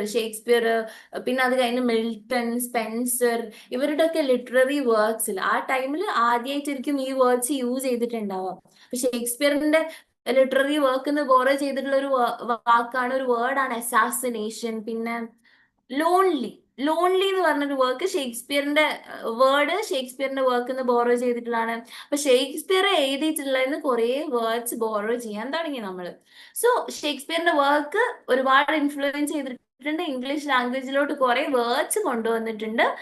ഗ്രാമർ, ആ ഒരു ഏർലി മോഡേൺ ടൈമിലും ഗ്രാമർ ഫിക്സ് ചെയ്യില്ല, വേർഡ് ഓർഡർ ഉണ്ടായിരുന്നു, ഗ്രാമർ വാസ് നോട്ട് ഫിക്സ്ഡ്. നമ്മൾ ഷേക്സ്പിയറിന്റെ ഒരു പ്ലേ അതിന്റെ ഒറിജിനൽ ലാംഗ്വേജിൽ വായിച്ചാല് will be bit confuse, because നമ്മളിപ്പോ യൂസ് ചെയ്യുന്ന മോഡേൺ ഇംഗ്ലീഷ് അല്ല അത് മിഡിൽ ഇംഗ്ലീഷിൽ നിന്ന് മോഡേൺ ഇംഗ്ലീഷിലോട്ട് ഒരു ഷിഫ്റ്റ് ഇല്ലേ. പക്ഷെ ചോസറിന്റെ അതിനേക്കാളും നല്ല ഡിഫറൻസ് ഉണ്ട്. ഷേക്സ്പിയറിന്റെ ലാംഗ്വേജ് കുറച്ചും കൂടി മോഡേൺ ഏജിലോട്ട് അടുത്തിരിക്കുകയാണ്. അപ്പൊ ഒരു ഷിഫ്റ്റ് ആണ്. മിഡിൽ ഇംഗ്ലീഷിൽ നിന്ന് മോഡേൺ ഇംഗ്ലീഷിന്റെ ആ ഒരു ഷിഫ്റ്റിന്റെ ഇടയിലുള്ള റൈറ്റിംഗ്സ് ആണ് ഷേക്സ്പിയറിന്റെ റൈറ്റിംഗ്സ് ഒക്കെ, ക്രിസ്റ്റഫർ മാർലോന്റെ റൈറ്റിംഗ്സ് ഒക്കെ. So coinage of new words and expressions, കുറെ പുതിയ വേർഡ്സ് കോയിൻ ചെയ്ത് ഷേക്സ്പിയർ ആയിക്കോട്ടെ, ആ ടൈമിലുള്ള റൈറ്റേഴ്സ് ആയിക്കോട്ടെ, മാർലോ ആയിക്കോട്ടെ, ഇവരൊക്കെ പുതിയ വേർഡ്സ് ആൻഡ് എക്സ്പ്രഷൻസ് കോയിൻ ചെയ്തു. അതായത് അവർ പുതിയ വേർഡ്സ് ഉണ്ടാക്കി ആ സമയത്ത്.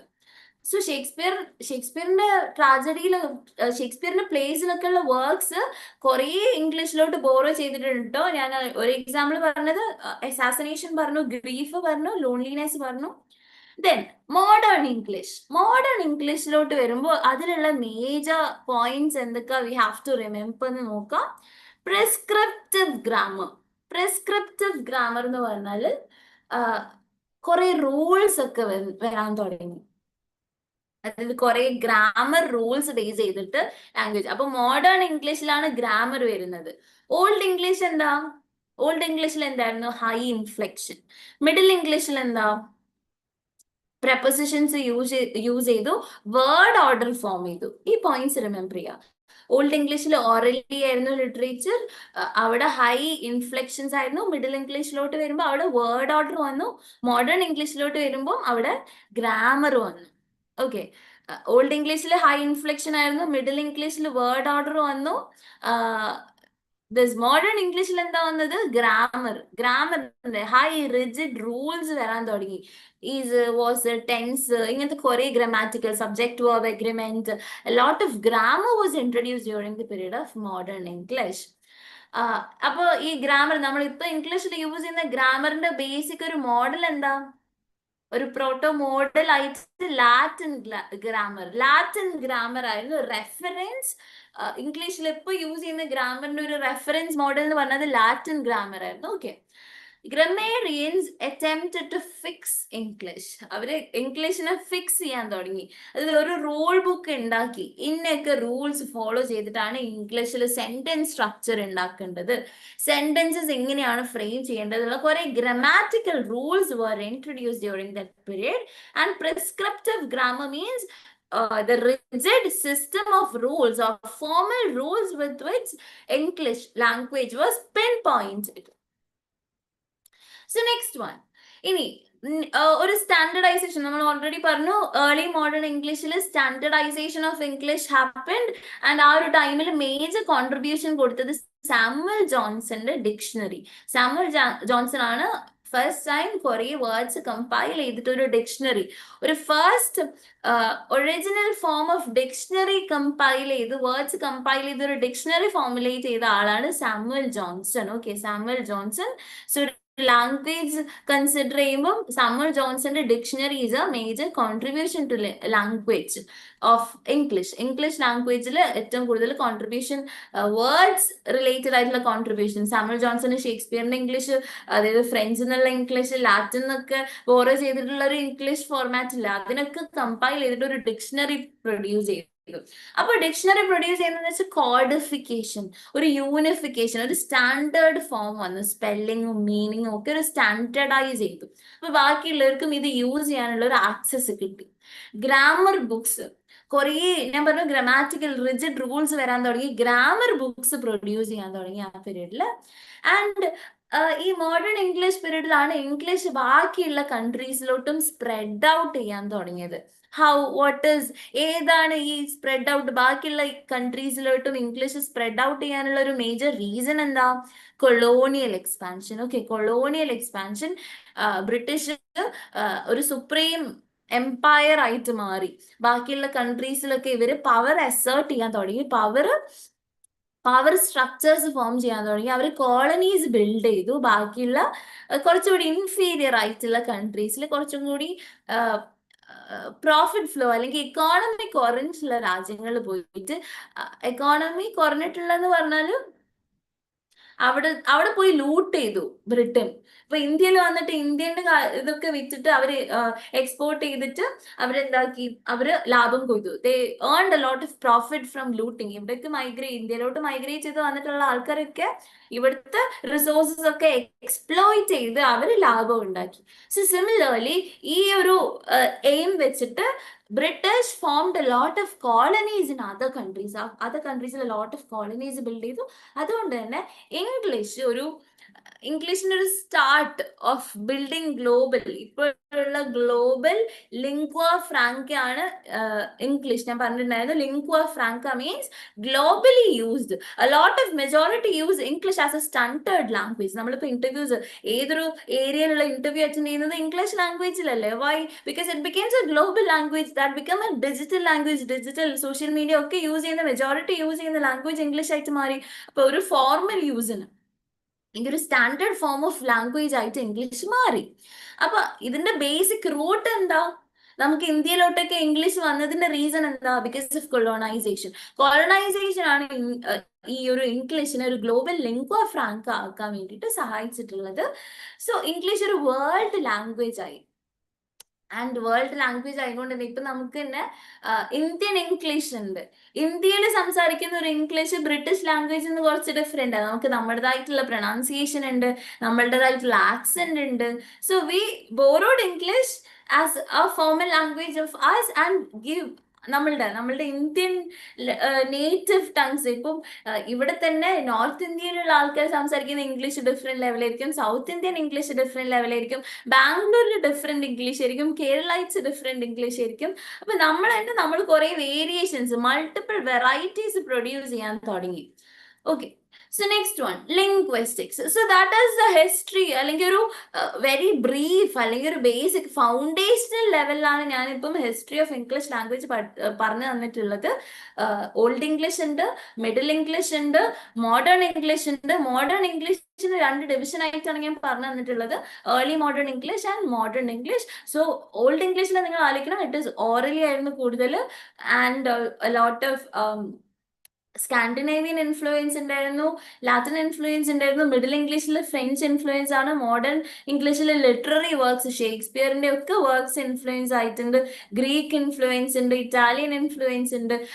ഓൾഡ് ഇംഗ്ലീഷിൽ ഹൈലി ഇൻഫ്ലക്ഷൻ യൂസ് ചെയ്തിട്ടുള്ള ലാംഗ്വേജ് ആയിരുന്നു. മിഡിൽ ഇംഗ്ലീഷിൽ ഫ്രഞ്ച് യൂസ് ചെയ്ത് ഫ്രഞ്ച് ഹൈ ബോറോയിങ് ആയിരുന്നു. And also word order formulate ചെയ്തു. മോഡേൺ ഇംഗ്ലീഷിൽ ഒരു റിജിഡ് ഗ്രാമർ സ്ട്രക്ചർ വന്നു. ഗ്ലോബലി ഇംഗ്ലീഷ് സ്പ്രെഡ് ആവാൻ തുടങ്ങി. ഇംഗ്ലീഷ് പോപ്പുലർ ലാംഗ്വേജ് ആയിട്ട് മാറാൻ തുടങ്ങി. It perpetuated into the other sectors, അല്ലെങ്കിൽ അതർ നേഷൻസിനോട് പെർപ്പച്വേറ്റ് ചെയ്യാൻ തുടങ്ങി. Okay, when it comes to linguistics, what do you know about linguistics? What is the proper definition that you will give to linguistics? So linguistics is basically the scientific study of language. Linguistics in the it is a scientific study of language focusing on how language functions rather than how it should function. അല്ലെങ്കിൽ how it ought to function. Language എങ്ങനെയാണ് ഒരു scientifically ലാംഗ്വേജിന്റെ functions, അതായത് നമ്മൾ use ചെയ്യുന്നതിന് പുറമെ നമ്മൾ ഒരു standard ലാംഗ്വേജിനെ പഠിക്കുകയാണ്, സയന്റിഫിക്കലി പഠിക്കുകയാണ്, with empirical data and logical reasoning.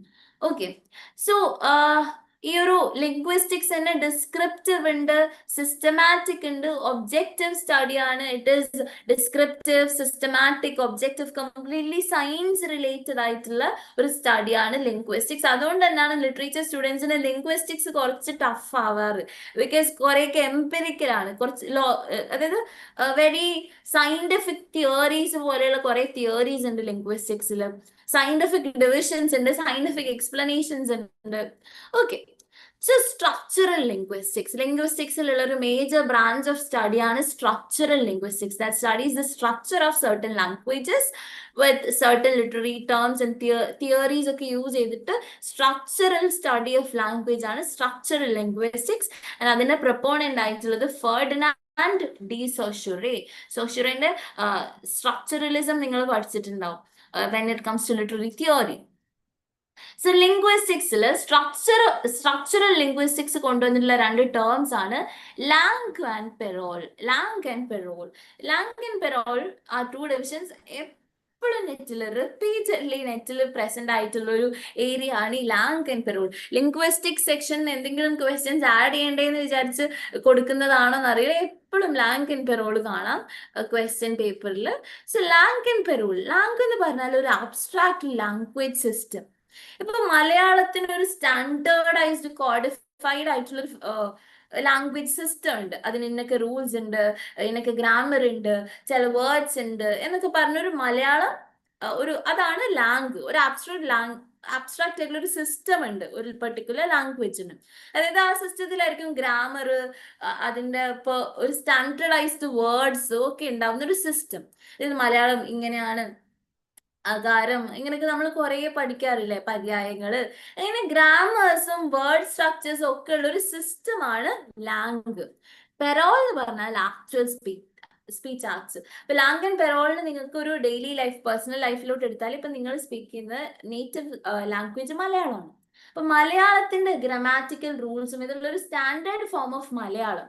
ഈ മലയാളം എന്നുള്ളതാണ് ലാംഗ്. അതൊരു ലാംഗ്വേജ് സിസ്റ്റമാണ് മലയാളം എന്നുള്ളത്. പക്ഷെ അത് മലയാളം ഞാൻ സ്പീക്ക് ചെയ്യുമ്പോൾ അത് പെരോളായിട്ട് മാറും. ഒരു കമ്മ്യൂണിറ്റി ഇപ്പൊ എൻ്റെ ഏരിയയിലുള്ള, ഇപ്പൊ ഞാനുള്ള കോഴിക്കോടൻ ആൾക്കാർ, അതായത് മലബാർ ഏരിയയിലുള്ള ആൾക്കാർ സംസാരിക്കുന്ന Malayalam will be different from that of people speaking from Kottayam, Thiruvananthapuram, Kasaragod, ഇതൊക്കെ ഡിഫറെന്റ് ആയിരിക്കും. അപ്പൊ അതൊക്കെ പെരോളാണ്. ഇത് മലയാളം എന്ന് പറഞ്ഞിട്ടുള്ളൊരു ഒരു കോഡിഫൈഡ് ആയിട്ടുള്ള ഒരു ലാംഗ്വേജ് സിസ്റ്റം ഉണ്ട്. അത് ഓരോ ഇൻഡിവിജ്വൽസ് അതിനെ സംസാരിക്കുമ്പോൾ ഡിഫറെന്റ് ഫോർമാറ്റ്സിലായിരിക്കും അത് രജിസ്റ്റർ ആവുക. So that is what parole is. So ലാംഗ്വേജിന്റെ ഹോൾ സിസ്റ്റം, അതൊരു സിസ്റ്റമാണ് ലാംഗ് എന്ന് പറഞ്ഞാൽ. പെരോൾ എന്ന് പറഞ്ഞാൽ ഇൻഡിവിജ്വൽ സ്പീച്ച് ആണ്. Okay, so langue is the abstract system, whereas parole is individual speech acts. I hope that is clear for you. So, theory of science. Ferdinand സോഷ്യറിന്റെ structural ലിംഗ്വിസ്റ്റിക്സിലുള്ള ഒരു മേജർ കോൺസെപ്റ്റ് ആണ് sign, signifier, signified. Sign consist of signifier and signified. സൈനിനെ 2 divisions ആക്കി Saussure divide ചെയ്തിട്ടുണ്ടായിരുന്നു. ഇത് structuralist തിയറിയിൽ നമ്മൾ പഠിക്കുന്നുണ്ട്, structuralism in literary theory. So ലിംഗ്വിസ്റ്റിക്സിൽ നിങ്ങൾ പഠിക്കേണ്ടത് സിഗ്നിഫയർ ആൻഡ് സിഗ്നിഫൈഡ്. സിഗ്നിഫയർ എന്ന് പറഞ്ഞാൽ ആ ഒരു വേർഡ് ഏത് ഇമേജ് ആണോ അല്ലെങ്കിൽ ഏത് സൗണ്ട് ആണോ ഡിനോട്ട് ചെയ്യുന്നത്, അതാണ് സിഗ്നിഫയർ. ഇനി സിഗ്നിഫയർ എന്ന് പറഞ്ഞാൽ അതിന്റെ കോൺസെപ്റ്റ്, ഒരു വേർഡ്, ഇപ്പൊ ട്രീ എന്നുള്ള ഒരു വേർഡിന്റെ മെന്റൽ ഇമേജ് നമ്മൾ ക്രിയേറ്റ് ചെയ്യും മൈൻഡിൽ, ഒരു ഇമേജ് ഉണ്ടാവും, അതാണ് സിഗ്നിഫയർ. ഇനി അതിനൊരു ട്രീ എന്നുള്ളതിനൊരു കോൺസെപ്റ്റ് ഉണ്ടാവും. ഇപ്പൊ ഡോഗിനെ ഡോഗ് ആണെന്ന് വിളിക്കാന്ന് ഡോഗിനെ അറിയോ, അല്ലെങ്കിൽ ഒരു ട്രീനെ ട്രീ എന്നാണ് വിളിക്കാന്ന് ട്രീനെ അറിയോ? ഇതൊക്കെ നമ്മൾ കൺസ്ട്രക്ട് ചെയ്ത കാര്യങ്ങളല്ലേ. അപ്പം ആ ഒരു ഇമേജ് അല്ല, ആ ഒരു വേർഡ് കാണുമ്പോൾ നമ്മളെ മൈൻഡ് ഒരു ഇമേജിനോട്ട് കണക്ട് ആവും. ആ ഇമേജ് ഒരു പെർട്ടിക്കുലർ കോൺസെപ്റ്റ് ഗിവ് ചെയ്യും. സോ അതാണ് സിഗ്നിഫയർ ആൻഡ് സിഗ്നിഫൈഡ്. ഈ സൊഷ്യറിയാണ് ഈ ഒരു സ്ട്രക്ചറൽ ലിംഗ്വിസ്റ്റിക്സിൽ ഈ ഒരു 2 കോൺസെപ്റ്റ്സിനെ ഇൻട്രൊഡ്യൂസ് ചെയ്തിട്ടുള്ളത്. ആൻഡ് ഈ ഒരു ഡിഫറൻസ് മനസ്സിലാക്കുക. Signifier means the sound or image of that word, and signified means നമ്മൾ ക്രിയേറ്റ് ചെയ്യുന്ന കോൺസെപ്റ്റ്. ഇപ്പൊ ഒരു ഇമേജ് കാണുകയാണ് അല്ലെങ്കിൽ ഒരു വേർഡിൽ ആ ഒരു സൗണ്ട് കേൾക്കുമ്പോൾ നമ്മൾ ആ ഒരു കോൺസെപ്റ്റ് ആലോചിക്കണം. So that is signified. Signified പറഞ്ഞാൽ ഒരു വേർഡിന്റെ ഇമേജ് ഓർ സൗണ്ട്, സിഗ്നിഫൈഡ് എന്ന് പറയുമ്പോൾ ഇറ്റ് ഇസ് ദ കോൺസെപ്റ്റ്. ഇപ്പൊ ട്രീ എന്ന് കേൾക്കുമ്പോൾ ആ ഒരു വേർഡിന്റെ സൗണ്ടും ഇതൊക്കെ സിഗ്നിഫയർ ആണ്. അതിന്റെ ട്രീ എന്നുള്ള ഒരു കോൺസെപ്റ്റ് നമ്മൾ മൈൻഡിൽ എടുക്കുന്നത് it is signified. And relationship is arbitrary. നമ്മളിപ്പോ ഡോഗ് എന്ന് വിളിക്കുന്നത് അല്ലെങ്കിൽ ട്രീ എന്ന് വിളിക്കുന്നത് വേറൊരു സ്ഥലത്ത് വേറെ ആയിരിക്കും. നമ്മൾ മലയാളത്തിൽ അതിന് മരം എന്നാ പറയുന്നത്. ഓരോ സ്ഥലത്തും ഓരോന്നായിരിക്കും. ഓരോരുത്തർക്കും ഓരോ ഡിഫറെന്റ് വേയിലാണെന്ന് വിളിക്കുക. ഇപ്പം ഇംഗ്ലീഷുകാരൻ്റെ അടുത്ത് പോയിട്ട് നമ്മൾ ഇത് മരമാണെന്ന് പറഞ്ഞാൽ they will call it as tree. ഈ കുട്ടികൾക്ക് നമ്മൾ പേര് കൊടുക്കുന്ന പോലെ ഓരോരുത്തരുടെ ഓരോ ചോയ്സ്, ഓരോ കമ്മ്യൂണിറ്റി ഓരോ ചോയ്സിലാണ് ഓരോന്നിനെ വിളിക്കുന്നത്. ഇപ്പൊ ട്രീനെ ട്രീ എന്ന് വിളിക്കുന്നത് ഇംഗ്ലീഷ് ലാംഗ്വേജിലാണ്, മലയാളത്തിൽ നമ്മൾ മരം എന്ന് പറയും. So language is not fixed. അതായത് ഈ concept is not fixed. Okay, language ഇതിന്റെ relationship between the sound and concept is arbitrary. ഇപ്പൊ ഞാൻ മരം എന്ന് പറയുമ്പോൾ ഞാൻ മനസ്സിൽ വിചാരിക്കുന്ന ഒരു ഇമേജ് ഉണ്ട്. ഇപ്പൊ ഞാൻ മരം എന്ന് പറയുമ്പോൾ വേറൊരു ലാംഗ്വേജ് സ്പീക്ക് ചെയ്യുന്ന ആൾ ആ ഒരു ഇമേജിലോട്ട് പോവണം എന്നില്ല. And so it is different, it is not fixed. നമ്മൾ കൺസ്ട്രക്ട് ചെയ്തിട്ടുള്ള കാര്യങ്ങളാണ് ഇത്. നമ്മൾ വിളിക്കുന്ന ഒബ്ജക്ട്സിനൊന്നും അറിയില്ല അവർ ഇങ്ങനെയാണ് അറിയപ്പെടുന്നത്. Because it is A language is A constructed one obviously. So signified concept is arbitrary ആണ്. So it's a bit more of a കുറച്ചുകൂടി elongated ആയിട്ടുള്ള ഒരു തിയറി ആണ് കേട്ടോ, theory of science. If you have time, please do have a check on. നമ്മളിപ്പോൾ revising points ആണ് പറഞ്ഞു തന്നിട്ടുള്ളത്.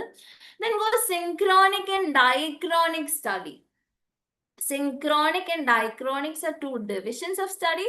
Synchronic എന്ന് പറഞ്ഞാൽ ഒരു പെർട്ടിക്കുലർ മൊമെന്റ് എടുത്തിട്ട് നമ്മൾ ആ ടൈമിലുള്ള ലാംഗ്വേജ് പഠിക്കുകയാണ്. ഡയക്രോണിക് എന്ന് പറഞ്ഞാൽ നമ്മൾ ഹിസ്റ്റോറിക്കൽ ഡെവലപ്മെന്റ്, നമ്മളിപ്പോൾ ഹിസ്റ്ററി ഓഫ് ഇംഗ്ലീഷ് ലാംഗ്വേജ് പഠിച്ചു, പണ്ട് മുതൽ ഇപ്പോൾ ഉള്ളത് വരെ ട്രേസ് ചെയ്തു. അതിനാണ് ഡയക്രോണിക് സ്റ്റഡി എന്ന് പറയാം. ഫസ്റ്റ് മുതലുള്ള നമ്മളൊരു ഹിസ്റ്റോറിക്കൽ അതെങ്ങനെ ഇവോൾവ് ചെയ്ത് വന്നു, അതാണ് ഡയക്രോണിക് സ്റ്റഡി. സിൻക്രോണിക് സ്റ്റഡി എന്ന് പറഞ്ഞാൽ ഞാനിപ്പം ഒരു ഇയർ എടുക്കാണ്, ഈ 1565 ഇംഗ്ലീഷ് ലാംഗ്വേജ് എങ്ങനെയായിരുന്നു ആ ഒരു പെർട്ടിക്കുലർ മൊമെന്റിൽ, അല്ലെങ്കിൽ ഒരു ഹിസ്റ്റോറിക്കലി നോർമൻ കോൺക്വസ്റ്റ് നടന്ന ആ ഒരു പീരീഡ് ഓഫ് ടൈമിൽ ഇംഗ്ലീഷ് ലാംഗ്വേജ് എങ്ങനെ, അപ്പോൾ ഒരു പെർട്ടിക്കുലർ പീരീഡ്, ഒരു പെർട്ടിക്കുലർ പോയിന്റ് ഓഫ് ടൈം മാത്രം ആ ടൈമിലുള്ള ലാംഗ്വേജ് എങ്ങനെയായിരുന്നു എന്ന് പഠിക്കുന്നതിനാണ് സിൻക്രോണിക് സ്റ്റഡി എന്ന് പറയുക. ഡയക്രോണിക് എന്ന് പറഞ്ഞാൽ നമ്മൾ ട്രേസ് ചെയ്യുക, കമ്പയർ ചെയ്യുക, അതിൻ്റെ ഒരു എവല്യൂഷൻ, അതിൻ്റെ ഒരു പ്രോഗ്രസ് ഒക്കെ ട്രാക്ക് ചെയ്യുന്നതിനാണ് ഡയക്രോണിക് സ്റ്റഡി എന്ന് പറയുക. സൊഷുറെ ആണ് ഈ സ്ട്രക്ചറലിസത്തിന്റെ ഒരു foundational figure, Saussure. Okay, Ferdinand de Saussure. Then phonetics and phonology. Phonetics is a study of speech sounds. എന്തൊക്കെയാ phonetics പഠിക്കാം? Phonetics is the study of speech sounds. Phoneticsum phonologyum different ആണ് ട്ടോ. Phonetics is study of speech sounds ആണ്, whereas phonetics is a study of system of language. Please do understand the difference between both. So phonetics എന്ന് പറഞ്ഞാൽ study of speech sounds. Speech sounds എന്തൊക്കെയുണ്ട്? അതിന്റെ articulation ഉണ്ട്, എക്കോസ്റ്റിക്സ് ഉണ്ട്, auditory ഉണ്ട്. അതായത് how we produce certain sound for certain words. And also how we hear those sounds. ഇതാണ് phonetics in the concern. Phonetics in the concern how we make sounds for particular words and how we hear those sounds. These are the concerns. Articulation, how we speak, അല്ലെങ്കിൽ നമ്മൾ speech sounds make ചെയ്യുക, അതിൻ്റെ ഓരോ syllable നമ്മൾ ഏതൊക്കെ sounds use ചെയ്തിട്ടാണ് represent ചെയ്യുന്നത് എന്നുള്ളതാണ് phonetics. ഓരോ ലെറ്ററിനും ഏതൊക്കെ സൗണ്ട് ആണെന്ന് അതും കൺസ്ട്രക്റ്റഡ് ആണ്, നമ്മൾ ഇങ്ങനെ പറഞ്ഞു വന്നതാണ്. അതായത് പി സൗണ്ട്, പ് സൗണ്ട്, എഫ് എന്നുള്ള സൗണ്ട് എഫും മേക്ക് ചെയ്യും, പി എച്ചും മേക്ക് ചെയ്യും, ഇല്ല P H. Philosophy, phonology, phonetics, അവിടെ നമ്മൾ ഫ് സൗണ്ട് അല്ലേ പി എച്ചിന് കൊടുക്കുന്നത്, പിന്റെ ആക്ച്വൽ സൗണ്ട് എന്താ പ്, എച്ചിന്റെ ഹ സൗണ്ട്, ഇതാണ് അവിടെ യൂസ് ചെയ്യുന്നത്. അത് കമ്പൈൻ ചെയ്ത് ഡിഫറെന്റ് ആ. അപ്പൊ ഓരോന്നിനും ഓരോ രീതിയിലുള്ള സ്പീച്ച് സൗണ്ട്സ് പ്രസന്റ് ആയിട്ടുണ്ട്, അതിനെ പഠിക്കുന്നതാണ് ഫൊണറ്റിക്സ്. ഇനി ഫൊണോളജി. ഫൊണോളജി പറഞ്ഞാൽ study of sound system within a language. അതൊരു ലാംഗ്വേജിൽ, ആ ഒരു ലാംഗ്വേജ് ആസ് എ സിസ്റ്റത്തിൽ പ്രസന്റ് ആയിട്ടുള്ള സൗണ്ടിനെ പഠിക്കുന്നതാണ്. അതായത് ഫൊണീംസ് എന്ന് പറഞ്ഞിട്ടുണ്ടെങ്കിൽ smallest sound unit capable of distinguishing meaning. ഏറ്റവും സ്മോളസ്റ്റ് റൂട്ട് ആയിട്ടുള്ള verb which gives out meaning, ഇതാണ് phoneme. For example pat, bat, ഇതൊക്കെ ഫോണീംസിന് എക്സാമ്പിൾ ആണ്. അതായത് ഏറ്റവും ലിമിറ്റഡ് ലെറ്റേഴ്സ് യൂസ് ചെയ്തിട്ട് നമ്മൾ ഈ സൗണ്ട് ക്രിയേറ്റ് ചെയ്യുന്ന ഒരു മീനിങ്ങോട് കൂടി സൗണ്ട് ക്രിയേറ്റ് ചെയ്യുന്ന സ്മോളസ്റ്റ് സൗണ്ട് യൂണിറ്റ് ഒക്കെ. phonetics, phonology and phoneme. Language ഒരു system, sound system, general standardised sound സിസ്റ്റത്തിന് പഠിക്കുന്നതാണ് phonology. Okay, so morphology phoneme സൗണ്ടിനെ പറ്റിയ പഠിക്കുന്നത്, മോർഫോളജി എന്തിനെ പറ്റിയ പഠിക്കുന്നത്, വേർഡ് ഫോർമേഷൻ. ഫൊണോളജി അല്ലെങ്കിൽ ഫൊണറ്റിക്സ്, ഫോണീം, ഇതൊക്കെ സൗണ്ട് റിലേറ്റഡ് ആണ്, ഒരു വേർഡിന്റെ സൗണ്ട് റിലേറ്റഡ് ആണ്. മോർഫോളജി എന്താ, വേർഡ് ഫോർമേഷൻ ബേസ്ഡ് ആണ്. ആ ഒരു ഡിഫറൻസ് മനസ്സിലാക്കുക, ആ ക്ലാസിഫിക്കേഷൻ മനസ്സിലാക്കി വെക്കുക. So morphology studies word formation. Four morpheme എന്താ, മോർഫീം എന്ന് പറഞ്ഞാൽ smallest unit of meaning make ചെയ്യുന്ന ഒരു സ്മോളസ്റ്റ് യൂണിറ്റിനാണ് നമ്മൾ മോർഫീം എന്ന് പറയുന്നത്. ആൻഡ് ഫോണീം എന്ന് പറഞ്ഞാൽ സ്മോളസ്റ്റ് സൗണ്ട് മേക്ക് വിത്ത് മീനിങ്ങോട് കൂടി ഏറ്റവും സ്മോളസ്റ്റ് സൗണ്ട് യൂണിറ്റ് ആണ് phoneme. whereas the smallest unit of meaning is morpheme. And ഇതില് ഫ്രീ മോർഫീംസ് ഉണ്ട്, ബൗണ്ട് മോർഫീംസ് ഉണ്ട്. ഫ്രീ മോർഫീംസ് എന്ന് പറഞ്ഞാൽ റൂട്ട് വേർഡ്സ്, ബുക്ക്, ടെക്സ്റ്റ്, ഇങ്ങനത്തെ ഓരോ ചെയർ, ടേബിൾ, പിന്നെ അതിന്റെ കൂടെ ടേബിളിന്റെ കൂടെ എസ് ആഡ് ചെയ്യും, അതാണ് bound morphemes. Bound morpheme ES add ചെയ്യില്ല. ഇപ്പൊ റോസ്, അതിന് കുറെ നമ്പർ ഉണ്ടെങ്കിൽ നമ്മൾ റോസസ് ആഡ് ചെയ്യും. അല്ലെങ്കിൽ ഒരു ക്യാറ്റ്, രണ്ടിൽ കൂടുതൽ ക്യാറ്റ്സ് ഉണ്ടെങ്കിൽ ക്യാറ്റ് ഉണ്ടെങ്കിൽ നമ്മൾ അതിനെ കാറ്റ്സ് എന്ന് പറയും. അപ്പൊ അവിടെ ഒരു എസ് ആഡ് ചെയ്ത് കൊടുക്കും.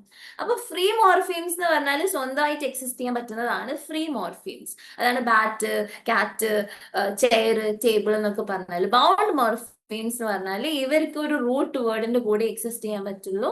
അതായത് റോസിന്റെ കൂടെ ആഡ് ചെയ്യണം ES, റോസസ്, അല്ലെങ്കിൽ ടേബിൾസ്, ചെയേഴ്സ്. ഇതാണ് ബൗണ്ട് മോർഫീംസ്. ഇനി പ്രോസസ്, എന്തൊക്കെ പ്രോസസ്സസ് ആ മോർഫോളജി ഫോളോ ചെയ്യുന്നത്? ഇൻഫ്ലെക്ഷൻ ഞാൻ പറഞ്ഞു, അഫിക്സസ് യൂസ് ചെയ്യുന്നത്. ഡെറിവേഷൻ എന്ന് പറഞ്ഞാൽ എന്താ? What do you mean by derivation? Derivation എന്ന് പറഞ്ഞാൽ മീനിങ് ഓഫ് ക്ലാസ്. ഈ ഇൻഫ്ലെക്ഷൻ മെയിൻലി യൂസ് ചെയ്യപ്പെടാം when we use this inflection mainly to change the grammatical form. ഒരു ടെൻസ് ചേഞ്ച് ചെയ്യാൻ വേണ്ടിയിട്ടാണ് ഞാൻ പറഞ്ഞിട്ടുണ്ടായിരുന്നു. അതായത് walk, walked, walking, present continuous കാണിക്കാൻ, പ്രസന്റ് പാസ്റ്റ് പെർഫെക്റ്റ് കാണിക്കാൻ, സിമ്പിൾ പ്രസന്റ് കാണിക്കാൻ, ഇങ്ങനെ ഓരോ tense change, grammatical form change ചെയ്യുക. അത് മീനിങ് ചേഞ്ച് ചെയ്യുന്നില്ല, ഗ്രമാറ്റിക്.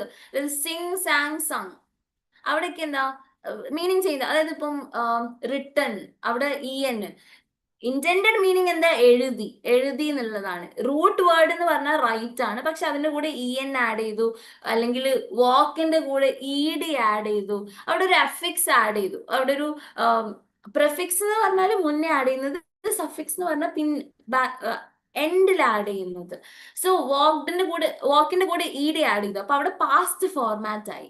സോ ഇങ്ങനെയാണ് ഇൻഫ്ലെക്ഷൻ യൂസ് ചെയ്യുക. Inflection purely based on grammatical tense change ചെയ്യാൻ വേണ്ടി, grammar change without the change of meaning. Inflection intends to change a particular word without changing the meaning of the word. പക്ഷേ അവിടെ tense, grammar change ആവും. Okay, derivation means ഒരു new word create ചെയ്യാൻ. അതായത് ഇപ്പൊ root word ഉണ്ടാവും. ഇപ്പൊ ഹാപ്പിയിൽ നിന്ന് ഹാപ്പിനെസ്, അവിടെയും എഫിക്സേഷൻ വരുന്നുണ്ട്, പക്ഷെ അവിടെ മീനിങ് കുറച്ചും കൂടി ചേഞ്ച് ആവും. ടീച്ച് എന്നുള്ളൊരു റൂട്ട് വേർഡ് നിന്നാണ് ടീച്ചർ എന്ന് വന്നുള്ളത്. അവിടെ ന്യൂ ഫംഗ്ഷൻ അല്ലെങ്കിൽ പുതിയ മീനിങ്. ഇൻഫ്ലെക്ഷനും ഡെറിവേഷനും തമ്മിലുള്ള ഡിഫറൻസ് എന്താ? ഇവിടെയും എഫിക്സ് ആണ്, അവിടെയും എഫിക്സ് ആണ്. ഇവിടെ എന്താ ചേഞ്ച് വരുന്നത്? ഇവിടെ മീനിങ് ചേഞ്ച് ആവും, അവിടെ മീനിങ് ചേഞ്ച് ആവില്ല. അവിടെ ഗ്രാമർ മാത്രമേ ചേഞ്ച് ആവുള്ളൂ, ഇവിടെ മീനിങ് ചേഞ്ച് ആവും. ഇൻഫ്ലെക്ഷനിൽ grammar only changes, no meaning change. Whereas in derivation meaning changes. അതായത് ടീച്ച് എന്നുള്ളൊരു റൂട്ട് വേർഡിന് നമ്മൾ ES ആഡ് ചെയ്യുമ്പോൾ അത് ഇൻഫ്ലെക്ഷൻ ആണ്.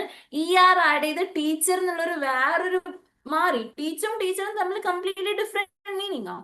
അപ്പൊ ടീച്ചർ എന്നുള്ളൊരു റൂട്ട് വേർഡിന്ന് ഡിറൈവ് ചെയ്തിട്ടാണ് ടീച്ചർ എന്നുള്ളൊരു വേർഡ് വരുന്നത്. ഹാപ്പിന്ന് ഡിറൈവ് ചെയ്തിട്ടാണ് ഹാപ്പിനെസ് വരുന്നത്. കൈൻഡ് എന്നാണ് കൈൻഡ്നെസ് വരുന്നത്. നേഷൻ എന്നാണ് നാഷണൽ എന്ന് വരുന്നത്. രണ്ടും ഡിഫറെന്റ് മീനിങ്സ് ആ. ഇനി compounding, what do you mean by compounding? Compounding means combining 2 or more words. Food plus ball, football. പിന്നെന്താ? Tooth paste, railway. അപ്പൊ class plus room, class room. Text plus book, text book. ഇപ്പൊ രണ്ട് വേർഡ്സിനെ combine ചെയ്തിട്ട് ഒരു particular word ആയിട്ട് മാറ്റും. Food path. So ഇതൊക്കെ അതായത് കോമ്പൗണ്ട് വേർഡ്സിന്റെ എക്സാമ്പിൾ ആണ് ഫുട്ബോൾ, അല്ലെങ്കിൽ tooth paste, black board, class room. ഇതൊക്കെ examples of compound words. Okay, ഇനി രണ്ട് കൂടുതൽ വേർഡ്സിനെ കമ്പൈൻ ചെയ്തിട്ട് ഒരു വേർഡ് ആക്കുന്നതിനാണ് കോമ്പൗണ്ട് വേർഡ്സ് എന്ന് പറയുന്നത്. ഇനി ബ്ലെൻഡിങ് എന്താ? അതായത് രണ്ട് വേർഡ്സിനെ കമ്പൈൻ ചെയ്യുക തന്നെയാണ്, പക്ഷെ ഫുൾ വേർഡ്സ് പ്രസന്റ് ആയിരിക്കില്ല. For example, breakfast plus lunch, brunch എന്ന് നമ്മൾ വിളിക്കാറില്ലേ? അതായത് ഉച്ചയും രാവിലെ അല്ലാത്തൊരു ടൈമിൽ ഒരുമിച്ച് ബ്രേക്ക്ഫാസ്റ്റും ലഞ്ചും ഒരുമിച്ചാക്കി കഴിക്കുന്നതിനാണ് ബ്രഞ്ച് എന്ന് പറയാം. അപ്പോൾ അതൊക്കെ ബ്ലെൻഡ് വേർഡ്സ് ആണ്. ബ്ലെൻഡിങ് കഴിഞ്ഞിട്ട് വരുന്ന വേർഡ്സ് ആണ്, ബ്ലെൻഡ് വേർഡ്സ് ആണ്. ഇതിൽ കംപ്ലീറ്റ്ലി രണ്ട് വേർഡിന്റെ കോമ്പിനേഷൻ ആണെങ്കിലും രണ്ട് വേർഡ്സിന്റെയും ഫുൾ ഫോം അവിടെ യൂസ് ചെയ്യില്ല. ബ്രേക്ക്ഫാസ്റ്റിന്റെ BR എടുക്കും, ലഞ്ചിന്റെ UNCH എടുക്കും, എന്നിട്ട് ബ്രഞ്ച് ആക്കും. പിന്നെ another word is smoke plus fog, smog ഉണ്ട്. മോട്ടോർ പ്ലസ് ഹോട്ടൽ, മൊട്ടേൽ ഉണ്ട്. ഇൻഫർമേഷൻ പ്ലസ് എന്റർടൈൻമെന്റ്, ഇൻഫർടൈൻമെന്റ് എന്ന് വിളിക്കും. So all these are blended words. ഇനി ക്ലിപ്പിംഗ് എന്താ? ക്ലിപ്പിംഗ് എന്ന് പറഞ്ഞാൽ കട്ട് ചെയ്ത് ഷോർട്ട് ഫോം ആക്കുക. അതായത് അതിന്റെ ബേസിക് എക്സാമ്പിൾ ഞാൻ പറഞ്ഞത്, അഡ്വർടൈസ്മെന്റിന് നമ്മൾ ആഡ് എന്ന് പറയാറില്ലേ? അഡ്വർടൈസ്മെന്റ് ഫുള്ള് പറഞ്ഞു തീരുന്ന നേരം കൊണ്ട് നമുക്ക് ആഡ് പറയാം. അപ്പം ക്ലിപ്പ് ചെയ്ത് ഒരു ചില ഒരു വേർഡിന്റെ കംപ്ലീറ്റ് വേർഡ് പറയാതെ അതിന്റെ കുറച്ച് പാർട്സ് പറഞ്ഞാൽ തന്നെ ആ വേർഡിന്റെ മീനിങ് ഗിവ് അവേ ചെയ്യുന്നതിനാണ് ക്ലിപ്പിംഗ് എന്ന് പറയാ. ഇപ്പൊ ടെലിഫോണ് നമ്മൾ ഫോൺ എന്നാ പറയാറ്. ലബോറട്ടറിനെയാണ് നമ്മളിപ്പോ ലാബ്, ഇപ്പൊ ലാബാണ് എല്ലാവരും യൂസ് ചെയ്യുക, ലബോറട്ടറി യൂസ് ചെയ്യാറില്ല. അത് അത്ര ഫേമസ് ആയിപ്പോയി. പിന്നെ എക്സാമിനേഷന് കംപ്ലീറ്റ് പറയാതെ നമ്മൾ എക്സാം എന്ന് പറയും. ഇതൊക്കെ ക്ലിപ്പിംഗിന് എക്സാമ്പിൾസ് ആണ്. ഓക്കെ, ഇനി നെക്സ്റ്റ് ഇസ് സിൻടാക്സ്. ഇത് സിൻടാക്സ്, സെമാന്റിക്സ്, പ്രഗ്മാറ്റിക്സ് ഒക്കെ നമുക്ക് പഠിക്കാനുണ്ട്. സിൻടാക്സ് എന്താണെന്ന് നോക്കാം.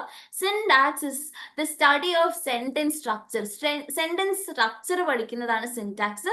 Syntax deals with sentence structure. സെന്റൻസിന്റെ സ്ട്രക്ചർ ബേസ് ചെയ്തിട്ടുള്ളതാണ് സിൻടാക്സ്. അത് ഫ്രേസ്, അതിന്റെ ഗ്രാമാറ്റിക്കൽ റിലേഷൻസ്, ഈ വേർഡ്, അതായത് സബ്ജക്റ്റ്, നൗൺ, അത് വേർബ്, ഒബ്ജക്റ്റ്, ഇതിന്റെ ഒക്കെ ഒരു സെന്റൻസ് സ്ട്രക്ചർ എങ്ങനെയാന്ന് പഠിക്കുന്നതാണ് syntax. Okay, please understand this thing. Syntax means study of sentence structure. ആ സെന്റൻസ് സ്ട്രക്ചറിലാണ് word order, hierarchy, phrases, grammatic relations ഒക്കെ വരുന്നത്. ഇനി semantics. Semantic deals with meaning of a word at a sentence level. അപ്പൊ meaning of a word, അതായത് denotative meaning ആണ് connotative. അതായത് denotative എന്ന് പറഞ്ഞാൽ അതിന്റെ ലിറ്ററൽ മീനിങ്, കൊണോട്ടേറ്റീവ് എന്ന് പറഞ്ഞാൽ അണ്ടർലൈൻ മീനിങ്, അതായത് മെറ്റഫോറിക്കൽ മീനിങ്. അതിന്റെ ശരിക്കുള്ള മീനിങ് ആയിരിക്കില്ല, പക്ഷെ it will be denoting something else. Denotation എന്ന് പറഞ്ഞാൽ ലിറ്ററൽ മീനിങ്, എന്താണോ ആ വേർഡ്, ആ വേർഡിന്റെ എക്സാക്ട് മീനിങ്. കൊണോട്ടേഷൻ എന്ന് പറഞ്ഞാൽ ആ ഒരു വേർഡ് അവിടെ കൊടുത്തതിന് എന്തെങ്കിലും ഒരു there will be another reason for that, ഒരു വേറൊരു മീനിങ് കൂടി അവിടെ കൊടുക്കും. Sense relations. സിൻടാക്സ് എന്താ പഠിക്കുന്ന? Sentence structure. സെമാന്റിക്സ് എന്താ പഠിക്കുന്ന? Meaning of a word in a sentence structure level. Pragmatics meaning related ആ. പ്രഗ്മാറ്റിക്സ് പക്ഷെ ഇതിൽ നിന്ന് എങ്ങനെയാ ഡിഫറെന്റ് ആവുക? സെമാന്റിക്സ് നിന്ന് എങ്ങനെയാ ഡിഫറെന്റ് ആവുക? സെമാന്റിക്സ് ഒരു സെന്റൻസ് ലെവലിലാണ് മീനിങ് പഠിക്കുക. പ്രഗ്മാറ്റിക്സ് ഒരു ഹോൾ കോണ്ടെക്സ്റ്റ് ലെവലിലാണ് പഠിക്കുക. ആ ഒരു കോണ്ടെക്സ്റ്റിന്റെ മീനിങ് ആണ് കൂടുതൽ പ്രഗ്മാറ്റിക്സ് നോക്കുക. വേറെ സിൻടാക്സ് സെന്റൻസ് ലെവൽ മീനിങ് ആണ് നോക്കുക. സോ സ്പീക്കറിന്റെ ഇന്റൻഷൻ, ഇതൊക്കെയാണ് പ്രഗ്മാറ്റിക്സിന്റെ concern. Social setting, social situation. ഇപ്പൊ ഒരാളൊരു സെന്റൻസ് പറയുകയാണെങ്കിൽ അയാൾ അത് പറയുന്നത് ഏതൊരു സോഷ്യൽ കോണ്ടെക്സ്റ്റിന്റെ ബേസിലാണ്, ഏതൊരു കഥയുടെ ബേസിലാണ്. അപ്പൊ സോഷ്യൽ ബാക്ക്ഗ്രൗണ്ട് അല്ലെങ്കിൽ ആ സ്പീക്കറിന്റെ ഒരു പേഴ്സണൽ ഇൻഫ്ലുവൻസ് ആ ലാംഗ്വേജിൽ റിഫ്ലക്റ്റ് ആവുന്നുണ്ടോ എന്നൊക്കെ നോക്കുന്നതാണ് പ്രഗ്മാറ്റിക്സ്. കൾച്ചറൽ നോംസ്, ഇപ്പൊ ഒരു റിലീജിയസ് ബാക്ക്ഗ്രൗണ്ടിലുള്ള ആൾക്കാർ പറയുന്നത് ഇന്നൊരു ഡിഫറെന്റ് ടൈപ്പിലായിരിക്കും ആ ലാംഗ്വേജിൽ അവർ മീനിങ് കൊണ്ടുവരുന്നത്. സോ ഈ ബേസിൽ, കൾച്ചറൽ ബേസിസിൽ, സോഷ്യൽ സിറ്റുവേഷൻ ബേസിസിൽ, സ്പീക്കറിന്റെ ഇന്റൻഷൻ ബേസിലൊക്കെ ലാംഗ്വേജിന്റെ മീനിങ് മാറുന്നതിനാണ്, കോണ്ടെക്സ്റ്റുവൽ ബേസിസിൽ മീനിങ് മാറുന്നതിനെയാണ് നമ്മൾ പ്രഗ്മാറ്റിക്സ് എന്ന് പറയാം. ഇനി സ്പീച്ച് ആക്ട് തിയറി എന്ന് പറഞ്ഞൊരു തിയറി ഉണ്ട്. ഇത് നിങ്ങൾ ഒന്ന് റിമെമ്പർ ചെയ്താൽ മതി. ജെ ലോസ്റ്റൻ ആണ് ഈ ഒരു സ്പീച്ച് ആക്ട് തിയറി ഡെവലപ്പ് അതായത് പ്രപ്പോസ് ചെയ്തിട്ടുള്ളത്, and developed by John Searle. Okay, ഇനി ട്രാൻസ്ഫോർമേഷണൽ ഗ്രാമർ, നൊവാം ചോംസ്കി. നമ്മൾ ലിംഗ്വിസ്റ്റിക്സ് പഠിക്കുമ്പോൾ ഏറ്റവും മേജർ ആയിട്ടുള്ള ഒരു ഫിഗർ ആണ് നൊവാം ചോംസ്കി. നൊവാം ചോംസ്കിന്റെ ട്രാൻസ്ഫോർമേഷണൽ ജനറേറ്റീവ് ഗ്രാമറിൽ കുറച്ച് ഐഡിയാസ് പ്രപ്പോസ് ചെയ്യുന്നുണ്ട്. He is the one who propose universal grammar. ഒരു യൂണിവേഴ്സൽ ആയിട്ട് കോഡിഫൈഡ് ഗ്രാമർ പ്രസന്റ് ചെയ്തിട്ടുള്ള ഒരാളാണ് നൊവാം ചോംസ്കി. നൊവാം ചോംസ്കി പറഞ്ഞുള്ള ലാംഗ്വേജസ് ഇന്നേറ്റ് ആയിട്ടുള്ള ഒരു ഫാക്ടറാണ്. യൂണിവേഴ്സൽ ഗ്രാമർ പ്രപ്പോസ് ചെയ്തിട്ടുണ്ട്. Competence versus performance. Competence means the language structure and performance is what people speak ചെയ്യുന്നതാണ്. ഈ ലാംഗ് പെറോള് പറഞ്ഞ പോലെ തന്നെ അതിൻ്റെ ഒരു വേറൊരു ലെവലാണ് ഈ കോമ്പിറ്റൻസും പെർഫോമൻസും. ഇത് കുറച്ചും കൂടി ഒരു സബ്ജക്റ്റീവ് ലെവലായിരിക്കും ഈ കോമ്പിറ്റൻസും പെർഫോമൻസും അനലൈസ് ചെയ്യുന്നത്. ലാംഗ് പെറോൾ പോലെ തന്നെ കോമ്പിറ്റൻസ് പറഞ്ഞാൽ സ്ട്രക്ചർ ഓഫ് ലാംഗ്വേജ്, പെർഫോമൻസ് എന്ന് പറഞ്ഞാൽ ആൾക്കാരുടെ ഇൻഡിവിജ്വൽ സ്പീച്ച്. ഇത് കുറച്ചും കൂടി ലാംഗൻ പെറോളിന് ഡിഫറെന്റ് ആവും. കുറച്ചും കൂടി ഡീപ്പർ ലെവലിലായിരിക്കും ഇത് സ്റ്റഡി ചെയ്യുന്നത്. Deep structure and surface structure എന്നുള്ള രണ്ട് സ്ട്രക്ചർ ഒക്കെ കൊണ്ടുവന്നിട്ടാണ് ലാംഗ്വേജിനെ പഠിച്ചിട്ടുള്ളത്. ഡീപ്പ് സ്ട്രക്ചർ, സർഫസ് സ്ട്രക്ചർ ഒക്കെ bit of an elaborative theory. And ലിംഗ്വിസ്റ്റിക്സിൽ മേജർ ഒരു ബ്രേക്ക് ത്രൂ കൊടുത്തിട്ടുള്ള ആളാണ് Noam Chomsky through his transformative, അതായത് ട്രാൻസ്ഫോർമേഷണൽ ജനറേറ്റീവ് ഗ്രാമറിലൂടെ. ഓക്കെ, ഇനി സോഷ്യോ ലിംഗ്വിസ്റ്റിക്സിൽ വരുന്ന കുറച്ച് കാര്യങ്ങളും കൂടി പഠിച്ചിട്ട് we can wind up the detailings regarding this topic, and we can look at PYQ analysis ലോട്ട് പോവാം. PYQ analysis നിങ്ങൾ ഞാൻ പറഞ്ഞു ഇതൊക്കെ പഠിച്ച് it won't be in your head, so better you have to practice it through your PYQs questions ചെയ്ത് തന്നെ നിങ്ങൾക്ക് ഇത് രജിസ്റ്റർ ചെയ്യാൻ പറ്റില്ല. അപ്പൊ അല്ലാതെ ഈ ഞാൻ പറഞ്ഞ കാര്യങ്ങളൊക്കെ ഒബ്വിയസ്ലി നിങ്ങൾ within A snap of A finger you will have this tendency to forget all those things. So better what you have to do is that maximum questions mock test ചെയ്യുക, ഭയങ്കര എല്ലാ ക്വസ്റ്റ്യൻസും അറ്റൻഡ് ചെയ്തുകൊണ്ട് പഠിക്കുക. ഒരു area തന്നെ കുറേ linguistics ഒരു 100 ക്വസ്റ്റ്യൻസ് സോൾവ് ചെയ്താൽ തന്നെ നിങ്ങൾ ലിംഗ്വിസ്റ്റിക്സിൽ മേസ്ട്രോ ആയി. സോ ക്വസ്റ്റ്യൻസ് സോൾവ് ചെയ്യുക. ദിസ് ഇസ് ദ ഞാൻ വീണ്ടും പറയുന്നത്, നിങ്ങൾ കുറേ നോളജ് കുത്തി കയറ്റിയിട്ട് കാര്യമില്ല. നിങ്ങൾ ഏറ്റവും കൂടുതൽ ക്വസ്റ്റ്യൻസ് സോൾവ് ചെയ്ത് പഠിക്കുക. That is the best method to tackle നെറ്റിനെ ടാക്കിൾ ചെയ്യാൻ. അതായത് നെറ്റിന്റെ PYQs തന്നെ ഫസ്റ്റ് ചെയ്യാം, എന്നിട്ട് ആ ട്രെൻഡ് യൂസ് ചെയ്തിട്ട് മോക്ക് ടെസ്റ്റ് സീരീസ് അറ്റൻഡ് ചെയ്യുക. കാരണം PYQs ചെയ്താലേ നമുക്ക് നെറ്റ് ഏതൊക്കെ ഏരിയസിനാ റിപ്പീറ്റഡ് ആയിട്ട് ചോദിക്കുന്നതെന്ന് മനസ്സിലാവുള്ളൂ. Okay, so come to social linguistics. Social linguistics studies the relationship between language and society. ഒരു സൊസൈറ്റി ബേസിൽ എങ്ങനെ ലാംഗ്വേജ് ചേഞ്ച് ചെയ്യുന്ന പഠിക്കുന്ന ഒരു ഏരിയ ഓഫ് ഫാക്ടറാണ് സോഷ്യൽ ലിംഗ്വിസ്റ്റിക്സ്. സോഷ്യൽ ലിംഗ്വിസ്റ്റിക്സിലാണ് ഡയലക്ട്, രജിസ്റ്റർ ഒക്കെ വരുന്നത്. ഐഡിയോലെക്ട്, കോഡ് സ്വിച്ചിങ്, ഡെഗ്ലോസിയ ഇതൊക്കെ വരുന്നത് സോഷ്യൽ ലിംഗ്വിസ്റ്റിക്സിലാണ്. സോ ഡയലക്ട് എന്താ? A regional or social variety of a language distinguished by pronunciation, grammar and vocabulary. പറഞ്ഞു ഇംഗ്ലീഷ് തന്നെ ഇന്ത്യയിൽ ഓരോ റീജിയനിലും വേറെ വേറെ രീതിയിലാണ്. ബാംഗ്ലൂരുകാർ യൂസ് ചെയ്യുന്ന ലാംഗ്വേജ് ഡിഫറെൻ്റാ, നോർത്ത് ഇന്ത്യൻ ഇംഗ്ലീഷ് ഡിഫറെൻ്റാ, ആൻഡ് ഈവൻ മലയാളം തന്നെ നിങ്ങൾ ആലോചിച്ചാൽ മതി. ഇവിടെ തിരുവനന്തപുരത്ത് സംസാരിക്കുന്ന മലയാളവും കാസർഗോഡ് സംസാരിക്കുന്ന മലയാളം എൻറ്റയർലി ഡിഫറെൻ്റാ. Even when they are belonging to Keralites ആണെങ്കിൽ കൂടി മലയാളമാണ് അവരുടെ നേറ്റീവ് ലാംഗ്വേജും കൂടി അവർക്കും ലോട്ട് ഓഫ് ഇൻഫ്ലുവൻസസ് ഉണ്ട്. ആൻഡ് പാലക്കാട് ഡിഫറെൻ്റ് ആയിരിക്കും, കോഴിക്കോട് ഡിഫറെൻ്റ് ആയിരിക്കും, മലപ്പുറം ഡിഫറെൻ്റ് ആയിരിക്കും. സോ ഒരു റീജിയണൽ ബേസിസിൽ even a same language goes different ways. അപ്പോൾ ഡയലക്റ്റിക്കൽ ഡിഫറൻസസ് വരും. ഇനി രജിസ്റ്റർ എന്ന് പറഞ്ഞാൽ variety of language use according to context, purpose of situation. അതായത് ചില സമയത്ത് നമ്മൾ ഫോർമൽ മലയാളം യൂസ് ചെയ്യും, അച്ചടി മലയാളം യൂസ് ചെയ്യും, സ്ലാങ് മലയാളം യൂസ് ചെയ്യും, ടെക്നിക്കൽ ആയിട്ടുള്ളത് യൂസ് ചെയ്യും. ഇതേപോലെ തന്നെ ഇംഗ്ലീഷിലും ഇങ്ങനെ ഉണ്ട്. അതായത് ഒരു ലാംഗ്വേജിന്റെ ഡയലക്റ്റ് എന്ന് പറഞ്ഞാൽ റീജിയണൽ വേരിയേഷൻ വരുന്നതാണ്. രജിസ്റ്റർ എന്ന് പറഞ്ഞാൽ കോണ്ടെക്സ്റ്റ് അനുസരിച്ച്, പർപ്പസ് അനുസരിച്ച്, സിറ്റുവേഷൻ അനുസരിച്ച്. ഇപ്പൊ നമ്മുടെ ഇംഗ്ലീഷ്, നമ്മളിപ്പോ നമ്മുടെ ഫ്രണ്ട്സിന്റെ അടുത്ത് സംസാരിക്കുന്ന English will be much more of a easy informal ആയിട്ടുള്ള ലാംഗ്വേജ് ആയിരിക്കും. Whereas when we attend an interview it is going to be a formal level, അല്ലെങ്കിൽ നമ്മളൊരു അക്കാഡമിക് ലെവലിൽ പറയുമ്പോൾ scholarly level it will be a formal level English. So that is what register is. Then idiolect means unique language habits and speech patterns of an individual speaker.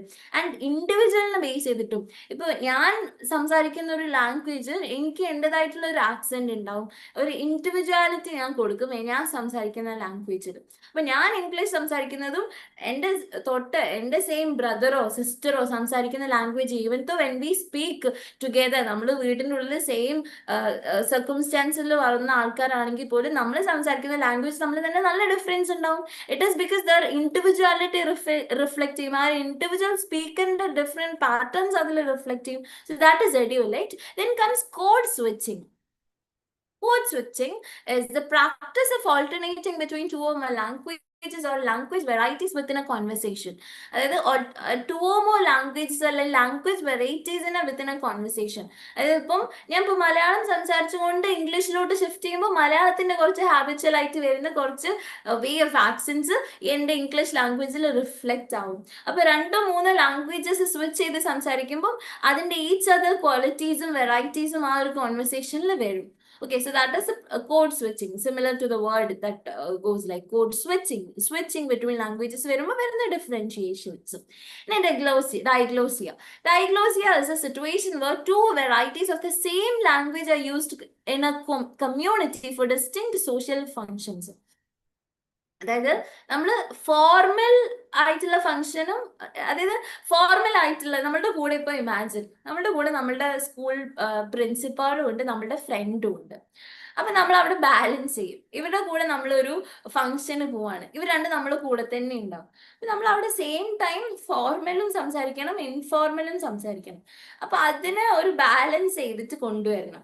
അപ്പം ഇത് ഒരു example ആണ് കേട്ടോ പറഞ്ഞാൽ. ഇതിന് പല രീതിയിലുള്ള ഡിഫറൻഷിയേഷൻസ് ഉണ്ട്. ഹൈ വൺ ഉണ്ട്, ലോ ഉണ്ട്. നമ്മളിപ്പോ ഒരു കമ്മ്യൂണിറ്റി ഓറിയന്റഡ് ആ. ഇപ്പൊ നമുക്ക് ഇംഗ്ലീഷ് അത്ര പരിചയമില്ലാത്ത ആൾക്കാരുടെ അടുത്ത് നമ്മൾ ഭയങ്കര കോംപ്ലിക്കേറ്റഡ് വേർഡ്സ് ഒക്കെ യൂസ് ചെയ്തിട്ട് കാര്യമില്ല.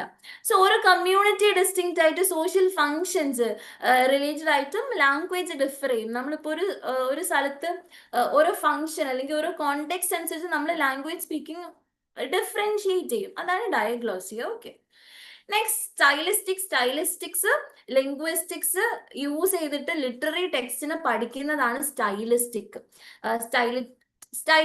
ഓക്കെ, സ്റ്റൈലിസ്റ്റിക്സ് എന്ന് പറഞ്ഞാൽ ഈ ലിംഗ്വിസ്റ്റിക്സിന്റെ അനാലിസിസ് ഇല്ല,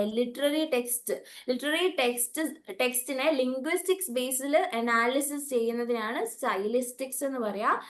ഒരു ലാംഗ്വേജ് വേരിയേഷൻസ്, ഒരു ലിറ്റററി ടെക്സ്റ്റ് ട്രേസ് ചെയ്യുമ്പോൾ അതിൽ എത്രത്തോളം ലിംഗ്വിസ്റ്റിക് ഷിഫ്റ്റ് ഉണ്ട്, ലിംഗ്വിസ്റ്റിക്സ് എന്തൊക്കെ വ്യത്യാസങ്ങളുണ്ട്. ഒരു രജിസ്റ്റർ, ഇപ്പോൾ ഒരു ബ്രിട്ടീഷ് ഓതറിന്റെ 19th സെഞ്ചുറിയിലുള്ള ഒരു വർക്ക് എടുക്കാണ്, അമേരിക്കൻ ഓതറിന്റെയും സെയിം ടൈമിലുള്ള വർക്ക് എടുക്കാണ്. അപ്പൊ രണ്ടുപേരുടെയും ഇംഗ്ലീഷിലുള്ള ഡിഫറൻസസ്, അല്ലെങ്കിൽ ഇപ്പൊ ഒരു ക്രിയോൾ, അതായത് ഒരു ക്രിയലായിട്ടുണ്ട് അല്ലെങ്കിൽ ഒരു കൊളോണിയൽ ഇംഗ്ലീഷിന്റെ ഡിഫറൻസ് എങ്ങനെയാ, ആ ഒരു പീരീഡിൽ എത്രത്തോളം ഡിഫറൻസ് ഉണ്ട് ഒരു ലാംഗ്വേജിൽ, ആ ഒരു ലാംഗ്വേജിൽ എഴുതിയിട്ടുള്ള ലിറ്റററി ടെക്സ്റ്റിൽ. ഒരു ലിറ്റററി ടെക്സ്റ്റിന്റെ ലാംഗ്വേജ് പഠിക്കുന്നതിനാണ് സ്റ്റൈലിസ്റ്റിക്സ് എന്ന് പറയാം. So stylistics basically analyses literary text based on linguistic, ഒരു ലിംഗ്വിസ്റ്റിക് അനാലിസിസ് ബേസിൽ ലിറ്റററി ടെക്സ്റ്റിനെ ക്രിട്ടിക്കലി എക്സാമിൻ ചെയ്യുന്നതിനാണ് സ്റ്റൈലിസ്റ്റിക്സ് എന്ന് പറയാ. സോ ഒരു 1.5 hour ഒരു ബേസിക് ഫൗണ്ടേഷണൽ നിങ്ങൾക്ക് തരാൻ പറ്റിയെന്ന് I believe. And also lot of complicated terms ഉണ്ടാവും, ലോട്ട് ഓഫ് കോംപ്ലിക്കേറ്റഡ് കോൺസെപ്റ്റ്സ് ഉണ്ടാവും. കാരണം ജനറൽ ട്രെൻഡ് കാണുന്നത് എന്താണെന്ന് വെച്ചാൽ എല്ലാവരും ബ്രിട്ടീഷ് ലിറ്ററേച്ചർ മാത്രം പഠിച്ചിട്ട് നെറ്റിന് പോകും. അങ്ങനെയാണെങ്കിൽ നമുക്ക് GRF ഒന്നും ക്രാക്ക് ചെയ്യാൻ പറ്റില്ല. So please do give attention to these areas also. May be NET നമ്മൾ ട്രിക്കി ആയിട്ട് ചിലപ്പോൾ ഈ ഒരു പോയിന്റിന്, ഈ ഒരു ഏരിയന് ചിലപ്പോൾ കുറച്ചുകൂടി കൺഫ്യൂസിംഗ് ആയിട്ടുള്ള ക്വസ്റ്റ്യൻസ് ചോദിക്കാൻ ചാൻസ് ഉണ്ട്. So we can predict how NET will be surprising us. So അതുകൊണ്ട് തന്നെ നിങ്ങൾ ലിംഗ്വിസ്റ്റിക്സും ഹിസ്റ്ററി ഓഫ് ഇംഗ്ലീഷ് ലാംഗ്വേജിന്റെയും basic at least go with the foundational concepts. Okay, foundational concepts ഉണ്ടാക്കി വെക്കുക. So let's move on to the PYQ analysis. ഈ PYQ അനാലിസിസിൽ തന്നെ നമുക്ക് കുറച്ച് പുതിയ കാര്യങ്ങൾ പഠിക്കാം. നമുക്ക് I'm repeating this, please do. നിങ്ങൾ ഒരു ബേസിക് ഫൗണ്ടേഷൻ ഉണ്ടാക്കി വെക്കുക. എല്ലാ യൂണിറ്റിന്റെയും, ഈ 10 യൂണിറ്റ്സിന്റെയും ബേസിക് ആയിട്ടുള്ള പോയിന്റേഴ്സ് പഠിച്ചു വെക്കുക. എന്നിട്ട് ഓരോ യൂണിറ്റിനും ഓരോ ദിവസം ഇത്ര ഒരു 100 ഒരു ഡെയിലി കണക്ക് വെക്കാം. എന്തിനാണ്? യൂണിറ്റ് 1 ബ്രിട്ടീഷ് ലിറ്ററേച്ചർ ആണെങ്കിൽ ബ്രിട്ടീഷ് ലിറ്ററേച്ചറിന്റെ 100 ക്വസ്റ്റ്യൻസ് ചെയ്ത് പഠിക്കും എന്നുള്ളത് ഒരു ടാർഗറ്റ് വെക്കുക. അങ്ങനെ പഠിക്കുക. So that will help you lot than accumulating A lot of point information. കുറെ ഗ്യാദർ ചെയ്യുന്നതിനേക്കാൾ കൂടുതൽ ഈ ക്വസ്റ്റ്യൻ ചെയ്ത് പഠിക്കുമ്പോൾ നമ്മൾ അവിടെ പ്രാക്ടിക്കലി അലേർട്ട് ആയിരിക്കും. നമ്മൾ പാസീവ് ലേണിംഗ് ആയിരിക്കില്ല, അപ്പം കുറച്ചുകൂടി ആക്റ്റീവ് ലേണിംഗ് ആയിരിക്കും PYQ അനാലിസിസ് ചെയ്യുമ്പോൾ. So I'm suggesting this to you. Questions solve ചെയ്ത് തന്നെ പഠിക്കാൻ ശ്രമിക്കാം. So let's move on to a quick PYQ analysis ചെയ്യാം. So the first question is, English belongs to which branch of Indo-European language family? നമ്മൾ discuss ചെയ്തിട്ടുണ്ട്. English ഏത്? Okay, let me go to the answer. English belongs to which branch of Indo-European language family? In answer. Okay, very good. So it is option C. Correct ആണ്. Option C ആണ് correct answer. It is English developed from Indo-European ജർമാനിക്കിലെ west Germanic ബ്രാഞ്ചിൽ നിന്നാണ് English develop ചെയ്തിട്ടുള്ളത്. Good one. Okay, next question.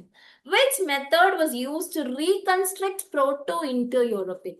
Proto-Indo-European എന്നുള്ളൊരു hypothetical language ഏത് study മെത്തേഡിലൂടെയാണ് produce ചെയ്തിട്ടുള്ളത്? I have already discussed this.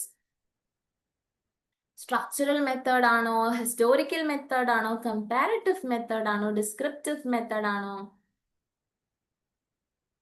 Structural method ആണോ? ഞാൻ പറഞ്ഞിട്ടുണ്ട് ഫസ്റ്റ് ഇൻഡോ യൂറോപ്യൻ ലാംഗ്വേജ് എന്ന് പറയുമ്പോൾ ഫസ്റ്റ് നമ്മളൊരു ഫാമിലി ആയിട്ട് കാറ്റഗറൈസ് ചെയ്യണമെങ്കിൽ എന്ത് സ്റ്റഡിയാ നടത്തണ്ടേ? എന്ത് മെത്തഡ് ഓഫ് സ്റ്റഡിയാ ചെയ്യണ്ടേ? എന്ത് മെത്തഡ് ഓഫ് സ്റ്റഡിയാ ചെയ്യാം? It is option C, comparative analysis. ബാക്കിയുള്ള ലാംഗ്വേജസിനൊക്കെ നമ്മൾ കമ്പയർ ചെയ്തിട്ടാണ് ഈ ഒരു ലാംഗ്വേജ് ഫാമിലി ഫോർമുലേറ്റ് ചെയ്യുക. ഒരു പെർട്ടിക്കുലർ പ്രോട്ടോ ഇൻഡോ യൂറോപ്പ് എന്ന് പറഞ്ഞൊരു ഇതാണ് ഫസ്റ്റ് എക്സിസ്റ്റ് ചെയ്തിട്ടുള്ള ലാംഗ്വേജ് എന്നാണ് നമ്മൾ ക്ലെയിം ചെയ്യുന്നത്. It is hypothetically created and it is because of related ലാംഗ്വേജസിന്റെ കമ്പാരിസൺ യൂസ് ചെയ്തിട്ട് സിസ്റ്റമാറ്റിക് ആയിട്ട് ഫോർമുലേറ്റ് ചെയ്തിട്ടുള്ളതാണ് proto Indo European language. Okay, so next question, which of the following languages not Indo European? Indo European ഫാമിലിയിൽ ഇല്ലാത്തൊരു ലാംഗ്വേജ് ഉണ്ട് ഇതിൽ. I think it is easy. It is an easy one. Please do answer. Indo European ഫാമിലിയിൽ അല്ലാത്തൊരു language is present here.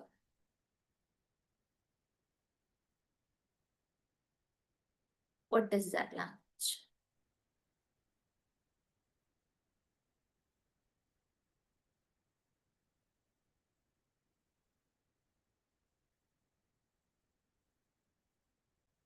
Yes, very good. The correct answer is Finnish. Finnish Uralic language എന്ന് പറഞ്ഞൊരു ഫാമിലിയാണ്. നിങ്ങൾ അത് അറിഞ്ഞിരിക്കണം എന്നൊന്നുമില്ല, പക്ഷെ at least do remember Indo European ഫാമിലിയിൽ അല്ല ഫിനിഷ് ഉള്ളത്. Okay, next question. Grimm's law explains changes in which aspect of language? Grimm's law, Verner's law, ഇതൊക്കെ ഏത് സിൻടാക്സ് ആണോ, സെമാൻറ്റിക്സ് ആണോ, വവൽസ് ആണോ, കോൺസണൻസ് ആണോ? Grimm's law and Warner's law.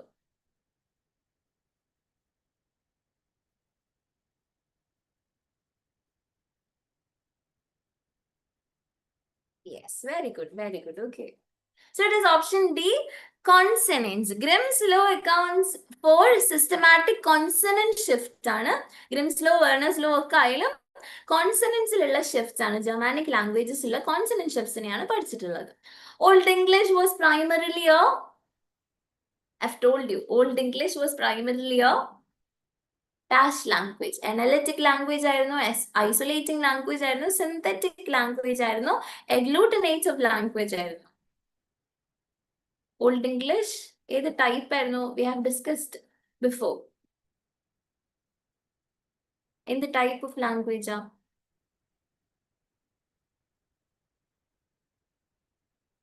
നമ്മൾ പറഞ്ഞു ഓൾഡ് ഇംഗ്ലീഷ് കൂടുതൽ ഇൻഫ്ലെക്ഷൻസ് യൂസ് ചെയ്തിട്ടാ. ഇൻഫ്ലെക്ഷൻസ് യൂസ് ചെയ്യുമ്പോൾ അവിടെ ഒറിജിനാലിറ്റി മാറും, അവിടെ ഒരു ആർട്ടിഫിഷ്യാലിറ്റി വരും. ഈ ഒരു കാറ്റഗറിയിൽ ആർട്ടിഫിഷ്യൽ മീൻ ചെയ്യുന്ന ഒരു വേർഡ് ഏതാ?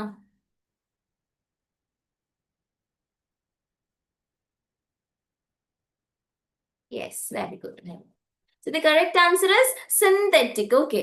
Old English relied heavily on inflections to express grammatical relations, so it becomes a synthetic system item. Okay, very good. Synthetic language and Old English. Next one, which group introduced Old English into Britain? Which group introduced Old English into Britain? ആ ഒരു പീരീഡിനെ ഇവരുടെ പേര് വെച്ചിട്ടാണ് വിളിക്കാന്നും ഞാൻ പറഞ്ഞിട്ടുണ്ടായിരുന്നു. No. Romance withdraw ചെയ്തതാ. Romance withdraw ചെയ്തു. ഈ ജർമാനിക് ട്രൈബ്സ് ഉണ്ടായിരുന്നു, ആങ്കേഴ്സ്, സാക്സൺസ്, ജ്യൂസ്. ഇതില് രണ്ടുപേര് ഡോമിനേറ്റിംഗ് ഉണ്ടായിരുന്നു. Yes, very good. It is Anglo-Saxons. Okay. The Anglo-Saxons and Jews brought Old English after Roman withdrawal.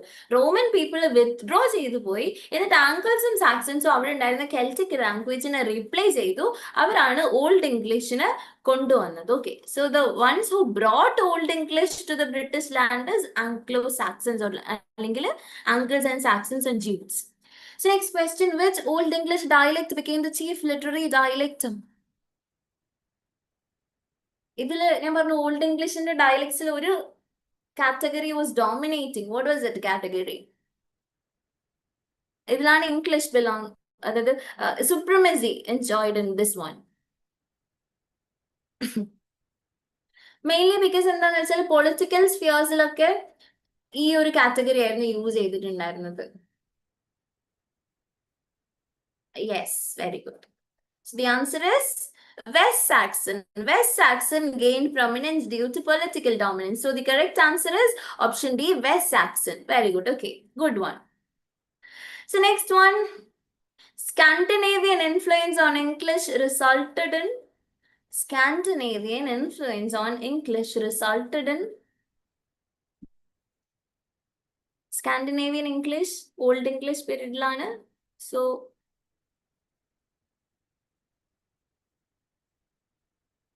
അവരാണ് ഓൾഡ് നോർസ് കൊണ്ടുവന്നിട്ടുള്ളത്. This is something new. ഒരു guess ചെയ്താൽ മതി.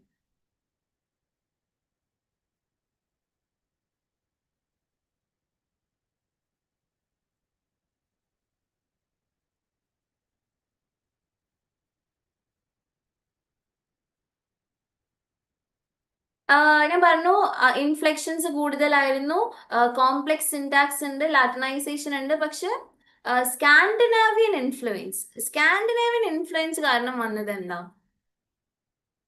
Let me check your answer. Yes, very good, very good. It is option B. Okay, contact with Old Norse simplified English grammatical structure. Scandinavian influence കാരണം old Norse പറഞ്ഞൊരു system വന്നപ്പം grammar കുറച്ചുകൂടി ലൂസായി, grammar structure കുറച്ചുകൂടി ലൂസായി. അതുപോലെ rigid ആയിട്ടുള്ള grammar, gender based grammar ഒന്നും ഒക്കെ കുറഞ്ഞു when it comes to Scandinavian influence. So next question, which pronoun entered English due to Scandinavian influence? ഒരു 3 പ്രൊനൗൺസ് മെൻഷൻ ചെയ്തിട്ടുണ്ടായിരുന്നു. ഇംഗ്ലീഷ് സ്കാൻഡിനേവിയൻ ഇൻഫ്ലുവൻസ് കാരണം വന്ന 3 പ്രൊനൗൺസ് ഉണ്ടായിരുന്നു. അതിലൊരു പ്രൊനൗൺ ഇവിടെ പ്രസന്റ് ചെയ്തിട്ടുണ്ട്. What is that? Very good. Okay, very good. Okay. The correct answer is option C. They replaced Old English pronouns through Norse. Old Norse വന്നപ്പോൾ they, them, their എന്നുള്ള 3 pronouns replace ചെയ്തു old English പ്രൊനൗൺസിനെ. Okay. So next question, the Norman conquest introduced which language as the language of power? Tenth question, Norman conquest കൊണ്ടുവന്ന language ഏതാ? ഞാൻ പറഞ്ഞിട്ടുണ്ടായിരുന്നു middle ഇംഗ്ലീഷിൽ ഈ ഒരു ലാംഗ്വേജ് ആണ് കൂടുതൽ ഇൻഫ്ലുവൻസ് ചെയ്തിട്ടുള്ളത്. Middle English highly borrowed from this language. What is that?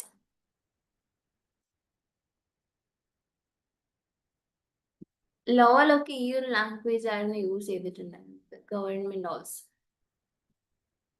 Yes, middle ഇംഗ്ലീഷിൽ കൂടുതൽ യൂസ് ചെയ്തിട്ടുള്ള ഇൻഫ്ലുവൻസ് ആയിട്ടുള്ള ഒരു influential language in that period was French. Okay, Norman French dominated administration and law after Norman conquest. അല്ലെങ്കിൽ ഈ ഒരു middle English പീരീഡിൽ dominate ചെയ്തിട്ടുണ്ടായിരുന്നത് ഫ്രഞ്ച് ആയിരുന്നു. Next question, I'm going fast because time limit കൊണ്ട് തന്നെ. പക്ഷേ I have to give you maximum number of questions. That's why ഞാൻ ടൈം കഴിഞ്ഞിട്ടും PYQs കൊണ്ടുവരുന്നത്. PYQs is the important thing. നിങ്ങൾക്ക് കുറെ ഇൻഫർമേഷൻ നിങ്ങളെ കൊണ്ട് ക്ലൗഡ് ചെയ്യിപ്പിക്കുന്നതിനേക്കാളും it is better for you to remember questions solve ചെയ്ത് പോകുന്നതാണ് ഏറ്റവും ബെറ്റർ. ബെസ്റ്റ് റെമഡി അല്ലെങ്കിൽ best method to study four net exam, the smart work that you can do is solving questions. So ഈ question answer നോക്കിക്കേ. Which period so the greatest influx of French vocabulary? C, നേരത്തെ പറഞ്ഞു, നമ്മൾ already discuss ചെയ്തിട്ടുള്ള കാര്യം. Very simple. French ഏതൊരു പീരീഡിലാണ് കൂടുതൽ ഇൻഫ്ലുവൻഷ്യൽ ആയിട്ടത്? Obviously it is middle English. Middle ഇംഗ്ലീഷിലാണ് ഫ്രഞ്ച് വൊക്കാബുലറി കൂടുതൽ ഇംഗ്ലീഷിലോട്ട് വന്നത്. English extensively borrowed from French vocabulary. Next question. Loss of inflections and fixed word order are features of which form of language? Loss of inflections and fixed word order. Let me check whether you remember or not.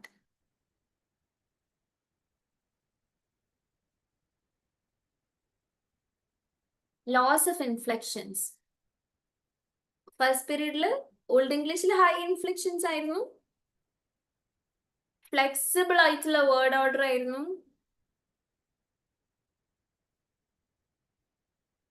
No no no, proto English ഒക്കെ starting അല്ലേ.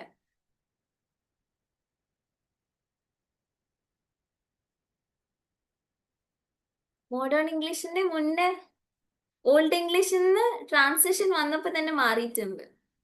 So what will be the correct answer? പറഞ്ഞിട്ടുണ്ടായിരുന്നു old ഇംഗ്ലീഷിൽ high inflection ആണ്, word order flexible ആണ്. Middle ഇംഗ്ലീഷിൽ വരുമ്പോൾ fixed word order and loss of inflections. Okay, so the correct answer is middle English. Middle English ആണ് shifted from a synthetic to an analytic structure. Synthetic കുറേ inflections കൊണ്ട് നിറഞ്ഞിരുന്ന ഒരു ലാംഗ്വേജിനെ പിടിച്ചിട്ട് കുറച്ചുകൂടി word order ഒരു അനലിറ്റിക്കൽ ആയിട്ട് കോഡിഫൈ ചെയ്തിട്ടുള്ളത് middle English ആണ്. So next question, which dialect form the basis of standard English? Which dialect form the basis of a standard English? Middle ഇംഗ്ലീഷിലത്തെ നാല് ഡയലക്ട് കാറ്റഗറീസാ. ഇതില് ഒരു category form the basis of standard English. Yes, very good, very good. It is option D, East Midland. East Midland ആണ് കൂടുതലായിട്ട് കൊണ്ടുവരുന്നത്. അതായത് London's influence is important in East Midland. ആ ഒരു ഏരിയ സ്പെസിഫിക് ആണ്. അതുകൊണ്ട് തന്നെ അത് ഒരു സ്റ്റാൻഡർഡൈസ്ഡ് ലാംഗ്വേജ് ആയിട്ട് മാറി. Who introduced the printing press to England? പോയിന്റിലും എഴുതിയിട്ടുണ്ടായിരുന്നില്ല, but I have mentioned it. It is simple. English literature student should know this name. Yes, obviously. It is William Caxton. William Caxton introduced printing press in 1476. Please do remember the year also. ഈ printing press വന്നപ്പോൾ language കുറച്ചുകൂടി സ്പ്രെഡായി. ആ ഒരു standardised language common മെനിലേക്കും എല്ലാ ഏരിയാസിലും എല്ലാ spheres of the സൊസൈറ്റിയിലോട്ടും എത്തി. Next one, the great vowel shift affected mainly. Great vowel shift short വവൽസിനെയാണോ, ലോങ് വവൽസിനെയാണോ, ഡിഫ്തോങ്സിനെയാണോ, കൺസണൻസിനെയാണോ?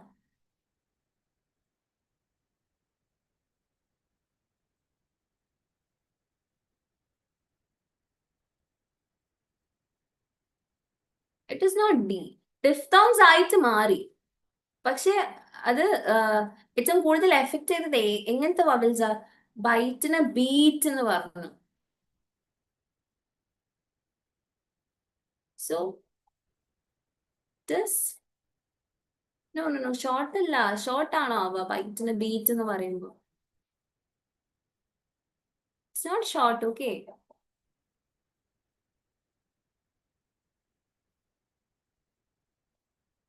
yes, it is obviously C.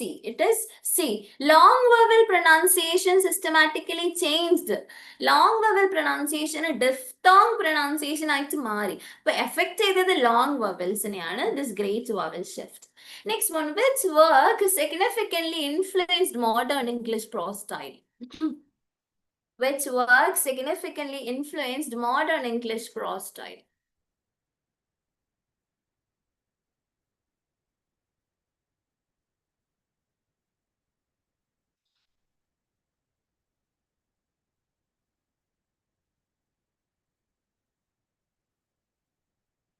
Modern English സ്റ്റൈലിലാണ് ഒരു കോഡിഫൈഡ് ബൈബിൾ ഇറങ്ങിയിട്ടുണ്ടായിരുന്നത്. മോഡേൺ ഇംഗ്ലീഷ്, ബാക്കിയൊക്കെ പഴയതല്ലേ. It is obviously it is King James Bible. Bible ഭയങ്കര religious ആയിട്ടുള്ള ആൾക്കാർക്ക് Bible was the most popular ഒരു ലിറ്റററി ടെക്സ്റ്റ്. അപ്പൊ ബൈബിൾ എന്നുള്ള വേർഡ്സ് വഴി ആൾക്കാർ കുറെ ഇംഗ്ലീഷ് എക്സ്പോസ്ഡ് ആയി. ബൈബിൾ വേർഡ്സ് വരാൻ തുടങ്ങി. റിലീജിയസ് വേർഡ്സ് ഒക്കെ എന്താ പറയാ ബോറോ ചെയ്യാൻ തുടങ്ങി. ഓക്കെ, സോ ഇംഗ്ലീഷ് പ്രോസിൽ ഒരു ഇംഗ്ലീഷ് ലാംഗ്വേജിൽ കൂടുതൽ ഒരു ഇൻഫ്ലുവൻഷ്യൽ ആയിട്ടുള്ള ഒരു സിഗ്നിഫിക്കന്റ് വർക്ക് ആയിരുന്നു മോഡേൺ ഇംഗ്ലീഷിലത്തെ Bible. Bible formulated by King James. Okay, Tyndale, അതായത് വില്യം കവർഡെയിൽ ഉണ്ട്, ടിൻഡെയിൽ ഉണ്ട്, ഇങ്ങനത്തെ കുറച്ചുണ്ട്. അതിന്റെ ബൈബിളിന്റെ എവല്യൂഷനും വി ഹാവ് ടു ട്രാക്ക്. ഇനി which period saw maximum borrowing from Latin and Greek? Latin and ഗ്രീക്കിൽ നിന്ന് ഏറ്റവും കൂടുതൽ ബോറോയിങ് നടന്ന പീരീഡ് ഏതാ?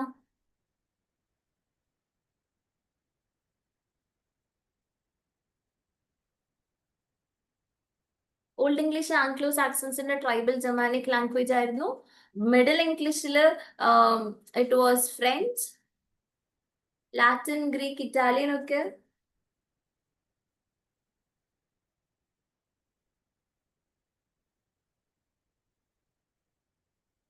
Yes, A lot of options in this are C. It is C. C is the correct answer. Renaissance learning enriched early modern English vocabulary. Renaissance കാരണം a lot of എന്താ പറയുക, it was information oriented ആയ science reasoning ഇതിനൊക്കെ renaissance it paved the way. And Latin text, Italian text, Greek text ഒക്കെ ആൾക്കാർ കുറെ പഠിക്കാൻ തുടങ്ങി. അതുകൊണ്ട് തന്നെ അതിന്ന് കുറെ words were borrowed.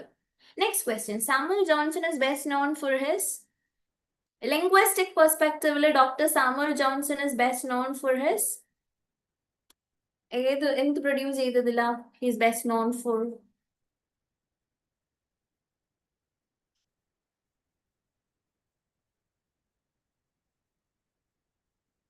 Samuel Johnson, told you associate him with dictionary. ജോൺസന്റെ ഡിക്ഷണറി ആണ് ഒരു സ്റ്റാൻഡേർഡൈസ്ഡ് സ്പെല്ലിങ്സും മീനിങ്സിനും ഒക്കെ കോഡിഫൈ ചെയ്തിട്ടുള്ളത്. Okay, so next one. Linguistics differs from traditional grammar because it is traditional grammar.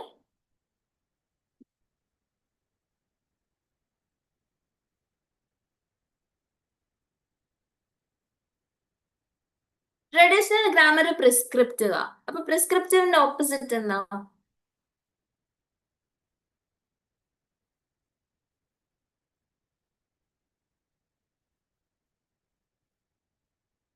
Yes, yes, good, good, good. It is descriptive. Okay, linguistic studies language as it is actually used. Use ചെയ്യുന്നതിന്റെ ഫോർമുലയിലാണ് linguistics studies ചെയ്തത്. Whereas traditional grammar rule book പോലെ rigid rules വഴിയാണ് പഠിച്ചത്. Okay, next one. Langue refers to langue and parole. Langue and parole. Structural linguistics. Langue and parole refers to,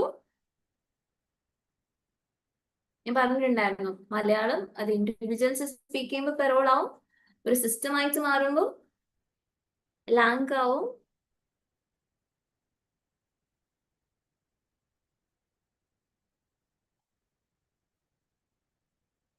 dialect ആണോ? Dialect ആണോ Lang ആവുക? No, പറഞ്ഞു language system ആണ് Lang. അപ്പൊ ഏത് ഓപ്ഷൻ വരാം? Yes, no, no, D is wrong. Yes, no, no, already one. Okay, so the correct answer is, it is option B. Lang is the underlying system shared by a speech community. ഒരു speech community share ചെയ്യുന്ന ഒരു system ആണ്. ഇപ്പൊ മലയാളം ഇവിടെ മൊത്തം speak ചെയ്യുന്ന ഒരു language ആണ്. പക്ഷെ അത് ഓരോ റീജിയൻ സ്പെസിഫിക് ആയിട്ട് ഇൻഡിവിജ്വൽസിന് തന്നെ വ്യത്യാസമുണ്ട്. ഇപ്പൊ ഞാൻ മലയാളം ഒരു സ്റ്റാൻഡേർഡ് എന്നുള്ളൊരു സ്റ്റാൻഡേർഡ് സിസ്റ്റം ഓഫ് ലാംഗ്വേജ് ആയിട്ടുള്ള മലയാളം ഞാൻ സംസാരിക്കുന്നത് പെറോളായിട്ട് മാറും. എന്റെ കമ്മ്യൂണിറ്റി അത് സംസാരിക്കുമ്പോൾ, എന്റെ റീജിയണൽ സ്പെസിഫിക് കമ്മ്യൂണിറ്റി അത് സംസാരിക്കുമ്പോൾ പെറോളായിരിക്കും. അപ്പൊ ലാങ് എന്ന് പറഞ്ഞ ഒരു സിസ്റ്റം ആണ്. അത് ഇൻഡിവിജ്വൽ സ്പീക്കേഴ്സ് അതിനെ സ്പീച്ചിലോട്ട് ട്രാൻസ്ഫോം ചെയ്യും, അത് പെറോൾ ആയിട്ട് മാറും. Okay, in Saussure theory, the relation between signifier and signified is, let's wind it up in 5 more minutes, so please let's move it fast. In Saussure's theory, the relation between signifier and signified is fixed ആണോ?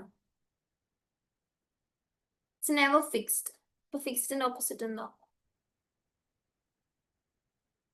it's never fixed. It is,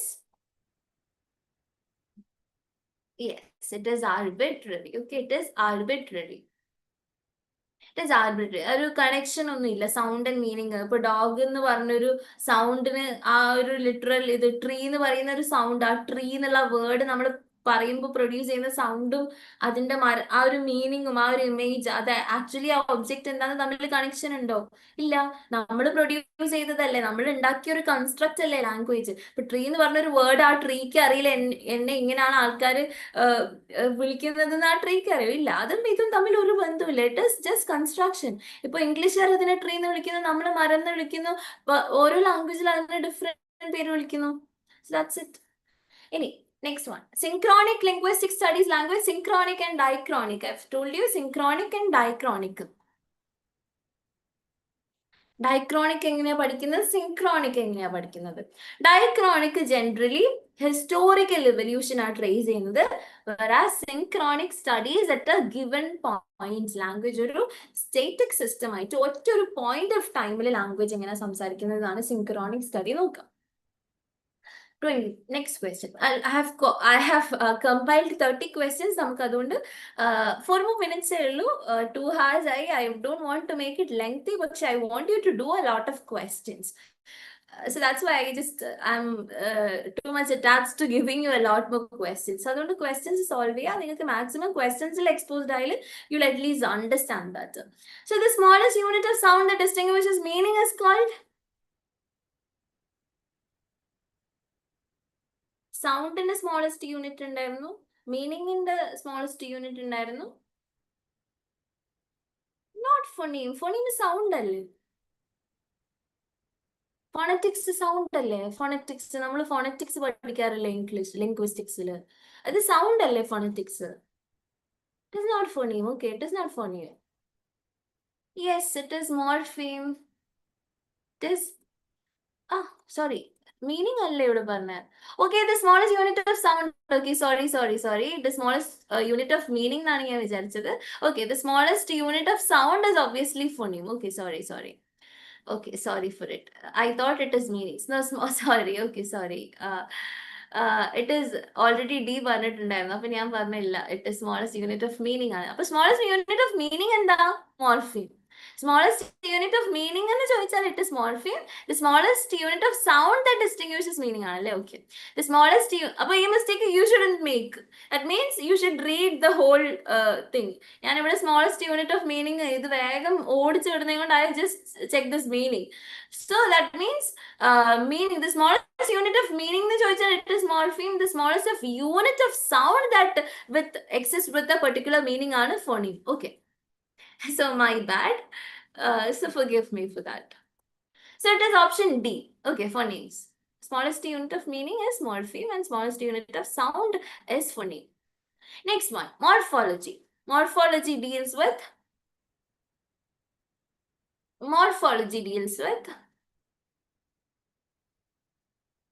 morphology. ഇത് ഞാൻ നേരത്തെ പറഞ്ഞ question, നേരത്തെ നിങ്ങളെ confuse ചെയ്തിട്ടുള്ളത്. Morphology, morpheme, what is this associated with? Yes, obviously it is meaning of what? Word formation. Sorry, it is wrong. Okay, ഇവിടെ option തെറ്റായിട്ട് കൊടുത്തിരിക്കുന്നത്. It is option D, meaning. No. Meaning and okay, let me check once more. Morphology deals with sentence structure ആണോ, sound system ആണോ, word formation ആണോ, meaning and context ആണോ? Okay, this is the problem. I'll tell you. So morphology word formation based ആണ്. Morphology studies the internal structure of words. ഇവിടെ എന്തുകൊണ്ടാ meaning അല്ലാത്തത് ഞാൻ പറഞ്ഞ? Did I mention the term pragmatics? പ്രഗ്മാറ്റിക്സ് പറഞ്ഞിട്ടുണ്ടായിരുന്നോ? പ്രഗ്മാറ്റിക്സും മോർഫോളജിയും തമ്മിലുള്ള difference പറഞ്ഞിട്ടുണ്ടായിരുന്നു.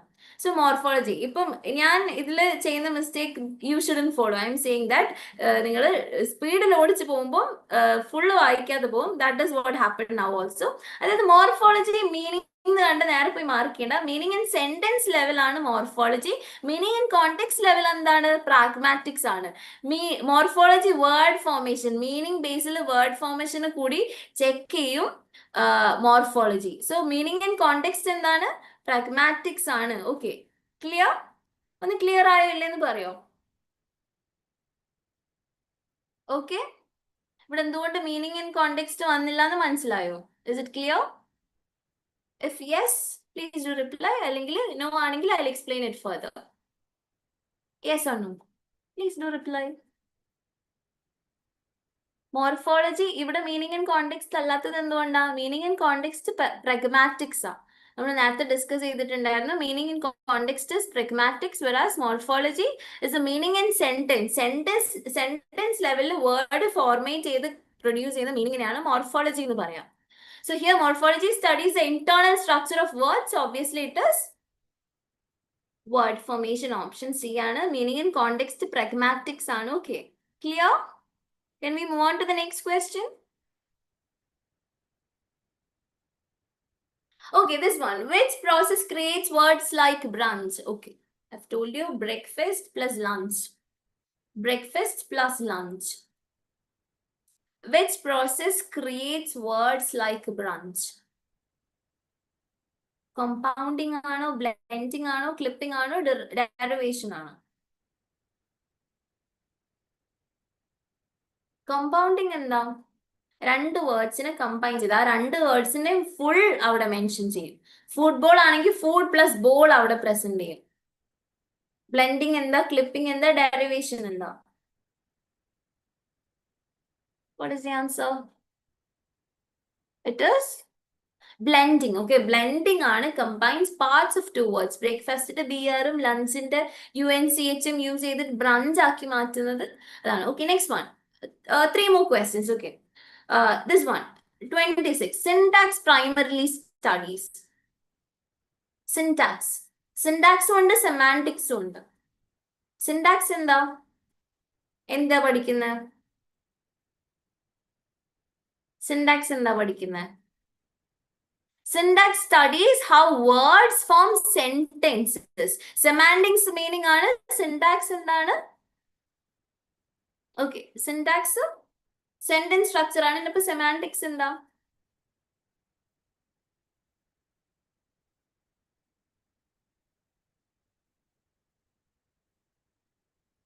ഇവിടെയും നോക്കണം. ഇവിടെ രണ്ട് ടൈപ്പ് മീനിങ് ഉണ്ട്. ഏത് മീനിങ് ആണ് സെമാൻറ്റിക്സ് എന്ന് പറയണം. എ ആണോ? A is pragmatics. Contextual meaning is pragmatics.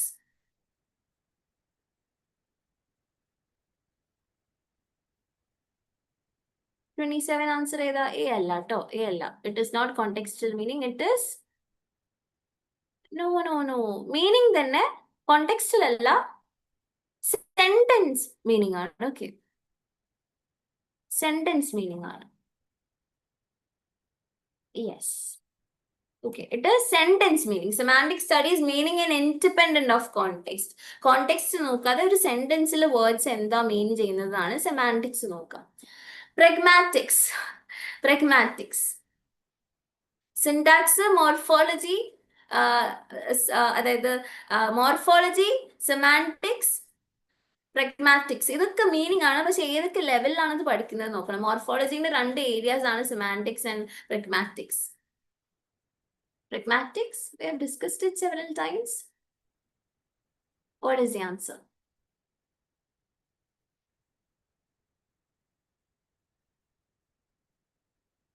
Yes.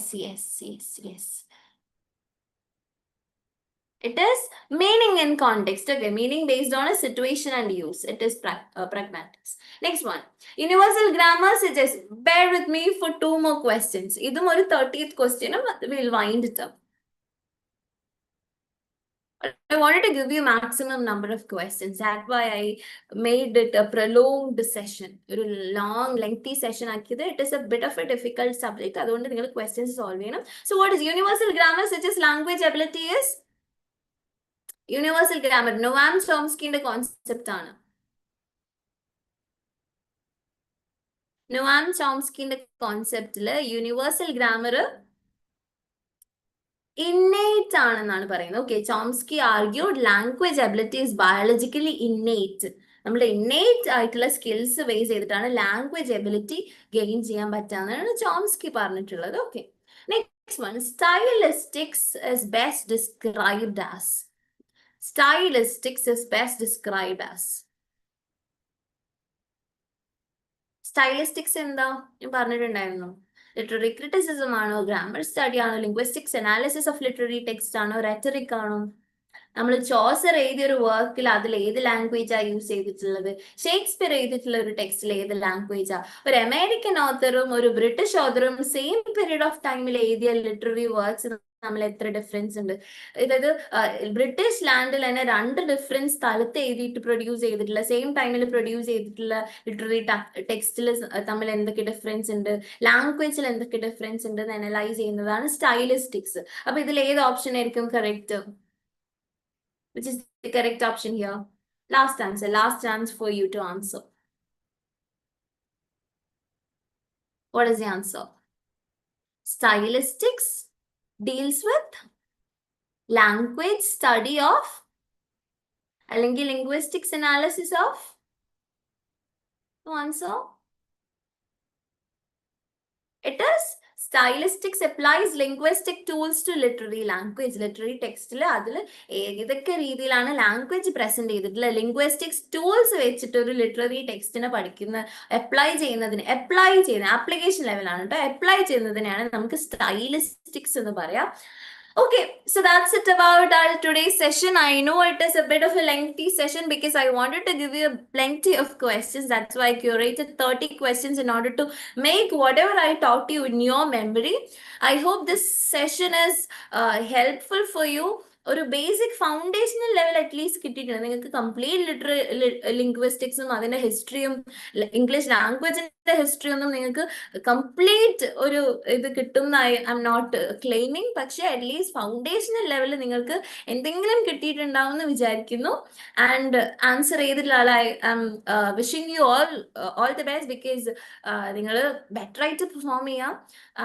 ഇങ്ങനെ മാക്സിമം ക്വസ്റ്റ്യൻസ് സോൾവ് ചെയ്ത് പഠിക്കുക. That will engage you in repetition ആയിട്ട് ആ കോണ്ടന്റിന് തന്നെ റിപ്പീറ്റഡ്ലി നിങ്ങൾക്ക് എക്സ്പോസ്ഡ് ആവുമ്പോൾ you will just take it into memory.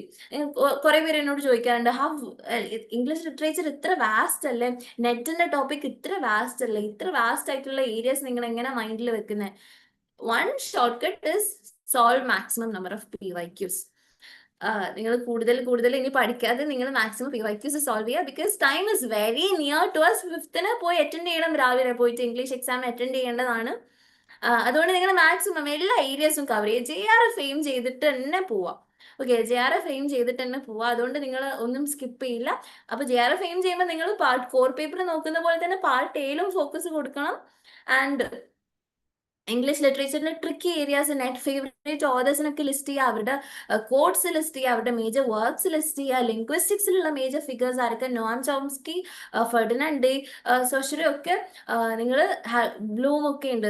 U shouldn't forget these names also when it comes to linguistics very vast. Literature നമ്മൾ British literature പഠിച്ച പോലെ തന്നെ ലിംഗ്വിസ്റ്റിക്സ് എന്ന് പറഞ്ഞാൽ ഭയങ്കര വാസ്റ്റ് ആയിട്ടുള്ള ഒരു ഏരിയ. ഞാൻ ഫൗണ്ടേഷണൽ നോളജ് മാത്രമേ നിങ്ങൾക്ക് ഇപ്പം പ്രൊവൈഡ് ചെയ്തിട്ടുള്ളൂ. So better you'll have a deep analysis of that, and please do solve a lot of questions. I hope this session has been a helpful session for you.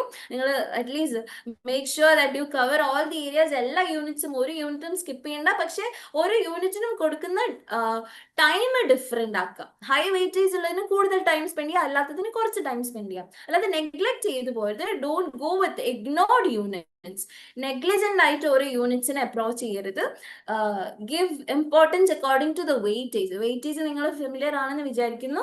British ലിറ്ററേച്ചറിനാണ് കൂടുതൽ weightage ഉള്ളത്. പിന്നെ literary theory വരാറുണ്ട്. And ഓരോന്നിലും ഇപ്പൊ literary തിയറിലൊക്കെ constantly വരുന്ന ആളാണ് Raymond Williams ഒക്കെ. അപ്പൊ റെയ്മണ്ട് വില്യംസിന്റെ വർക്ക്സ് ഒന്നും സ്കിപ്പ് ചെയ്യാതെ പോവാം.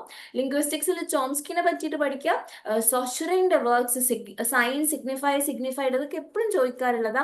ലാംഗൻ പെരോൾ എപ്പോഴും ചോദിക്കാറുള്ള. ഡയക്രോണിക്, സിൻക്രോണിക് ചോദിക്കാറുണ്ട്. മോർഫീം, ഫോണീം ഇതിന്റെയൊക്കെ ഡിഫറൻസ് ചോദിക്കാറുണ്ട്. So please do be aware of all those things. So thank you for cooperating with me for such an elongated period of session. So I hope linguistics and history of English languages, you got something regarding that. Thank you, and I wish you all the best for your preparations and the exams that is upcoming. So thank you all for being here.